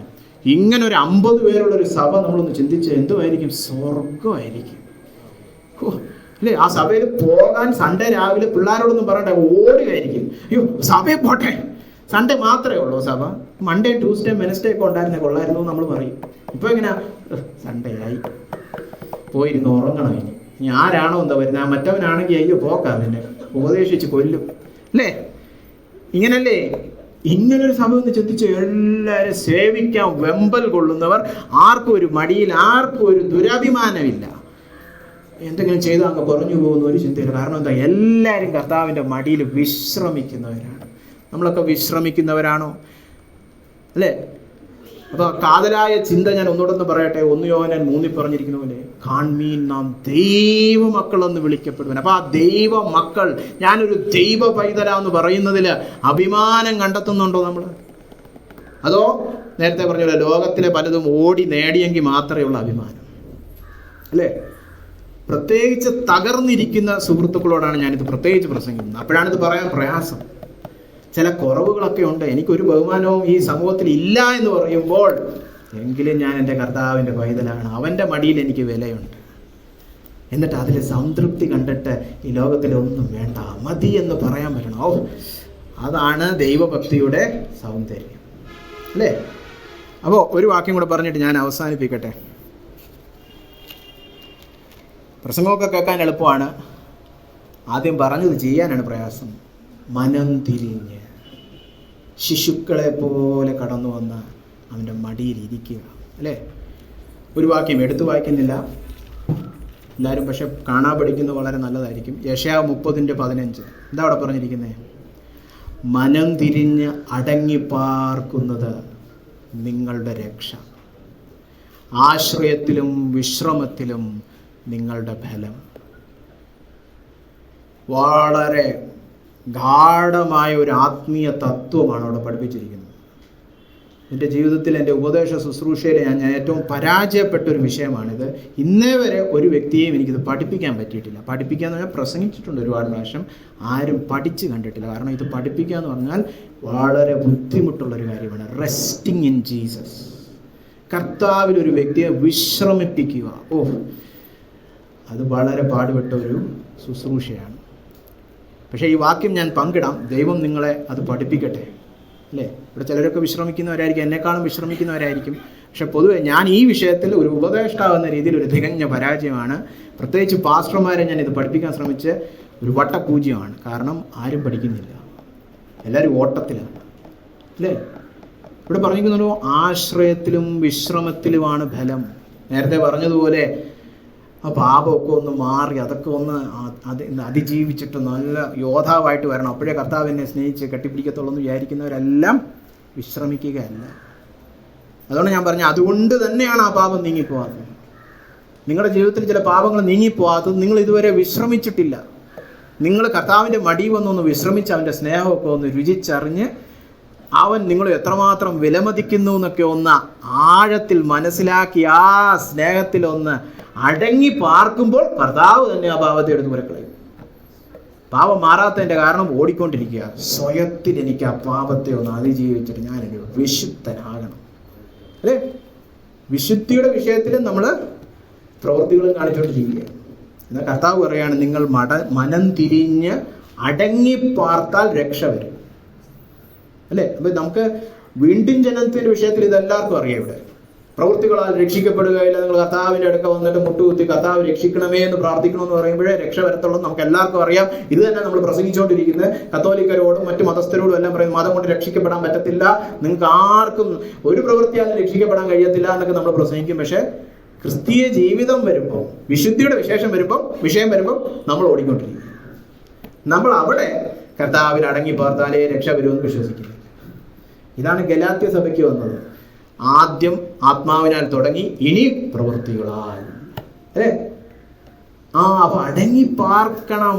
അത് വിട്ടേച്ച് ഓടാൻ പോകരുത്. സ്വയത്തിലല്ല രക്ഷ. അത് രക്ഷിക്കപ്പെടുന്ന ഒന്നാം നാളായാലും വിശുദ്ധിയുടെ വളർച്ചയിലുള്ള പിന്നീടുള്ള നാളുകളായാലും സ്വയത്തിൽ ഒരു രക്ഷയുമില്ല. എന്നിൽ എൻ്റെ ജഡത്തിൽ ഒരു നന്മയുമില്ല. അല്ലേ? അപ്പോൾ രക്ഷിക്കപ്പെട്ട മക്കളും ഇത് പഠിക്കണം. അപ്പൻ്റെ സ്നേഹത്തിൽ വിശ്രമിക്കണം. എബ്രായർ 4 ഈ വിഷയം പഠിപ്പിച്ചിരിക്കുന്നത്. വിശ്വാസത്താൽ നമുക്ക് അവൻ്റെ സ്വസ്ഥതയിലേക്ക് പ്രവേശിക്കാം. അസ്വസ്ഥതയിൽ പ്രവേശിച്ച് അവൻ്റെ മടിയിൽ അടങ്ങിയിരുന്ന് അവൻ്റെ മാർവിൽ തല ചായ്ക്കുമ്പോൾ വിശുദ്ധി വളരും. അല്ലേ? അപ്പോൾ എല്ലാവരോടും പറയുകയാണ് യെശയ്യാവ് 30:15, നിങ്ങൾ മനം തിരിഞ്ഞ് അടങ്ങിപ്പാർക്കുന്നതിലാണ് നിങ്ങളുടെ രക്ഷ, ആശ്രയത്തിലും വിശ്രമത്തിലുമാണ് നിങ്ങളുടെ ബലം. അപ്പം നമുക്ക് നമ്മുടെ ഹൃദയത്തിൽ ഈ വചനത്തോട് പ്രതികരിക്കാം. എല്ലാവരും കണ്ണുകളടച്ച് പ്രാർത്ഥിക്കാം. പക്ഷെ കണ്ണുകളടച്ച് പ്രാർത്ഥിക്കുമ്പോൾ ഒരു നിമിഷം എല്ലാവരും ആ ഒരു ചിത്രം ഒന്ന് ചിന്തിക്കുക. ഒരു കുഞ്ഞ് ഒരു അപ്പൻ്റെ മടിയിലിരിക്കും. എല്ലാവരും കണ്ണടച്ച് ഒന്ന് ആ ചിത്രം ഒന്ന് വിഭാവന ചെയ്താട്ടെ. ഒരു കുഞ്ഞ് വെറുതെ സ്വസ്ഥതയോടെ സന്തോഷത്തോടെ ഒരു ഈർപ്പുമിട്ടും ഇല്ലാതെ ഒരു പ്രയാസവും ഇല്ലാതെ സന്തോഷത്തോടെ ഇങ്ങനെ ആശ്രയിച്ച് വിശ്രമിക്കുന്നു. തൻ്റെ അപ്പൻ്റെ മാർവിൽ ഇങ്ങനെ ചാരി കിടക്കുന്നു. എന്നിട്ട് നിങ്ങൾ ചിന്തിക്കുക, ആ കുഞ്ഞ് ഞാനാണ് ആ കുഞ്ഞ്. എൻ്റെ അപ്പൻ്റെ മടിയിലാണ് ഞാനിരിക്കുന്നത്. യേശു കർത്താവ് എന്നെ താങ്ങുകയാണ്. അവൻ്റെ ഓമന പുത്രനോ പുത്രിയോ ആണ് ഞാൻ. അത് ധ്യാനിച്ച് നമുക്ക് പ്രാർത്ഥിക്കാം. ഞങ്ങളെ സ്നേഹിക്കുന്ന വലിയവനായ കർത്താവേ, ഇത്രത്തോളം ഞങ്ങളെ സ്നേഹിക്കുവാൻ ഞങ്ങൾ എന്തുള്ളൂ കർത്താവേ. നിന്റെ പൈതങ്ങളാക്കി ഞങ്ങളെ മാറ്റിയല്ലോ. സ്തോത്രം കർത്താവേ, നന്ദി കർത്താവേ. നിന്റെ രക്തം ചീന്തി നീ ഞങ്ങളെ രക്ഷിക്കുകയോ പാപം മോചിച്ചു തരികയോ മാത്രമല്ല ചെയ്തത്, പുത്രത്വത്തിൻ്റെ ആത്മാവിനാൽ ഞങ്ങളെ നീ വീണ്ടെടുത്ത് നിന്റെ കുടുംബത്തിൻ്റെ ഭാഗമാക്കിയല്ലോ. ഒരിക്കലും നഷ്ടപ്പെട്ടു പോകാത്ത പുത്രൻ എന്ന മേലെഴുത്ത് ഞങ്ങളുടെ മേലെ എഴുതിയല്ലോ കർത്താവേ. നിന്റെ ഭവനത്തിൻ്റെ കുടുംബത്തിൻ്റെ ഭാഗമാക്കിയല്ലോ. അതിനായിട്ട് സ്തോത്രം കർത്താവേ. സാഹചര്യങ്ങളോ പ്രവൃത്തികളിലോ അധിഷ്ഠിതമല്ലാത്ത സ്നേഹബന്ധത്തിൽ അധിഷ്ഠിതമായ ഒരു വ്യക്തിത്വം, ഒരു നാമം, ഒരു സ്ഥാനം, ഒരു പദവി നീ ഞങ്ങൾക്ക് നൽകിയല്ലോ. അതിനായിട്ട് സ്തോത്രം കർത്താവേ. കർത്താവേ, നിന്റെ ആ സ്നേഹത്തിൽ അടങ്ങിപ്പാർക്കുവാൻ ഞങ്ങൾക്ക് കൃപ നൽകണമേ കർത്താവേ. അതൊരു വലിയ അച്ചടക്കം അടങ്ങിയിരിക്കുന്ന ഒരു വിഷയമാണ്. ഞങ്ങൾക്ക് ആ അച്ചടക്കം പലപ്പോഴും ഇല്ല. ഞങ്ങൾ അശ്രദ്ധ കാരണം, ഞങ്ങൾ വേവലാതികൾ കാരണം, അവിശ്വാസം കാരണം പ്രശ്നങ്ങൾ വരുമ്പോൾ കാര്യങ്ങൾ ഞങ്ങളുടെ കരത്തിലേക്ക് എടുത്ത് ഞങ്ങൾ തന്നെ എല്ലാം ചെയ്തു തീർക്കണമെന്നുള്ള ചിന്തയോടെ പലപ്പോഴും നിന്റെ മടിയിൽ നിന്ന്, നിന്റെ മാർവിൽ നിന്ന് അകന്നു പോയിട്ടുണ്ട് കർത്താവ്. ഞങ്ങളോട് ക്ഷമിക്കണമേ കർത്താവ്. ഞങ്ങൾ പലപ്പോഴും പാപത്തെ അതിജീവിക്കുവാൻ സ്വയത്തിലാണ് ഞങ്ങളുടെ എല്ലാ കർത്താവേ ശക്തിയും ഞങ്ങൾ തിരയുന്നത് കർത്താവേ. എന്നാൽ കർത്താവേ, ഞങ്ങളുടെ ഉറവകളെല്ലാം നിന്നിലാകുന്നു. നീയാണ് ഞങ്ങളുടെ ഉറവ, രക്ഷയുടെ ഉറവ നീയാണ് കർത്താവേ. ആ ഉറവയിൽ നിന്ന് സന്തോഷത്തോടെ വെള്ളം കോരുന്ന അനുഭവം ഞങ്ങൾക്ക് ഏവർക്കും പകർന്നു നൽകണമേ. അതിന് ആശ്രയത്തിൻ്റെ വിശ്രമത്തിലേക്ക് ഞങ്ങളെ നീ ആനയിക്കണമേ എന്ന് പ്രാർത്ഥിക്കുന്നു കർത്താവേ. നിന്നിൽ ആശ്രയിച്ച് വിശ്രമിക്കുവാൻ ഈ കടന്നു വന്നിരിക്കുന്ന ദൈവമക്കളെ നീ സഹായിക്കണം. ഇവിടെ ആരെങ്കിലും കർത്താവേ എന്നെ യേശു കർത്താവ് വെച്ചു പൊറുപ്പിക്കുകയാണ്, അല്ലാതെ വലിയ സ്നേഹമൊന്നും ഇല്ല എന്ന് ആരെങ്കിലും ചിന്തിക്കുന്നുണ്ടെങ്കിൽ രക്ഷയുടെ സന്തോഷം ഇന്ന് അവർക്ക് പുതുക്കി കൊടുക്കണമെന്ന് പ്രാർത്ഥിക്കണം. നീ അവരെ എത്രത്തോളം ആഴമായിട്ട് സ്നേഹിക്കുന്നെന്ന് വെളിപ്പെടുത്തി കൊടുക്കണമേ കർത്താവ്. എത്ര വിലയേറിയതാണ് അവർ എന്ന് നീ അവർക്കൊന്ന് വെളിപ്പെടുത്തി കൊടുക്കണം. നിന്റെ സ്നേഹത്തിൻ്റെ ആഴം, നിന്റെ സ്നേഹത്തിൻ്റെ മഹത്വം അതൊന്ന് നീ വെളിപ്പെടുത്തി കൊടുക്കണമേ കർത്താവേ. നീ അവരെ എത്രമാത്രം വിലമതിക്കുന്നു എന്ന് അവരൊന്ന് അറിയട്ടെ കർത്താവേ. ആഴത്തിൽ ഹൃദയങ്ങളെ സ്പർശിച്ചാട്ടെ കർത്താവേ. ആഴത്തിൽ ഹൃദയങ്ങളെ സ്പർശിച്ചാട്ടെ കർത്താവേ. ദൈവമായ കർത്താവേ, ഞങ്ങളെ സഹായിക്കണമേ. ഞങ്ങൾ എത്ര വലിയ സ്നേഹത്തിൻ്റെ പാത്രങ്ങളായിരിക്കുന്നു എന്ന് ഞങ്ങൾക്കൊന്ന് വെളിപ്പെടുത്തി തരണമേ. അപ്പോസ്തലനായ യോഹന്നാൻ ഈ 90-ാം വയസ്സിലും ഇത്ര സന്തോഷിച്ച് തുള്ളിച്ചാടി പറയുന്നത് പോലെ ഞങ്ങൾക്കും ഒന്ന് പറയണം. കാൺമീൻ, ഞങ്ങൾ ദൈവമക്കളാകുവാൻ തക്കവണ്ണം അത്ര വലിയ സ്നേഹം പിതാവ് ഞങ്ങൾക്ക് തന്നുവല്ലോ എന്ന് ആത്മാർത്ഥതയോടെ, സന്തോഷത്തോടെ, പൂർണ്ണ ബോധ്യത്തോടെ പറയുവാൻ ഞങ്ങളെവരെയും സഹായിക്കണമേ. ഇവിടെ കടന്നു വന്ന ആരും അവരെക്കുറിച്ചുള്ള ദൈവസ്നേഹത്തെക്കുറിച്ച് കർത്താവ് ഒരു സംശയവും കൂടാതെ മടങ്ങിപ്പോകണമേ. രക്ഷയുടെ സന്തോഷവും ഉറപ്പും ഞങ്ങൾക്ക് ഒന്ന് ഊട്ടിയുറപ്പിച്ചു തരണമെന്ന് പ്രാർത്ഥിക്കുന്നു കർത്താവേ. ഈ വചന ശുശ്രൂഷയെ ഇത്രത്തോളം താങ്ങി നിർത്തുന്നതിനായിട്ട് സ്തോത്രം. ഇന്നത്തെ ആരാധന നീ താങ്ങി നിർത്തിയതിനായിട്ട് സ്തോത്രം. സകല മാനവും മഹത്വവും അങ്ങേക്ക് തന്നെ കരയേറ്റുന്നു കർത്താവേ, യേശു ക്രിസ്തുവിന്റെ നാമത്തിൽ തന്നെ.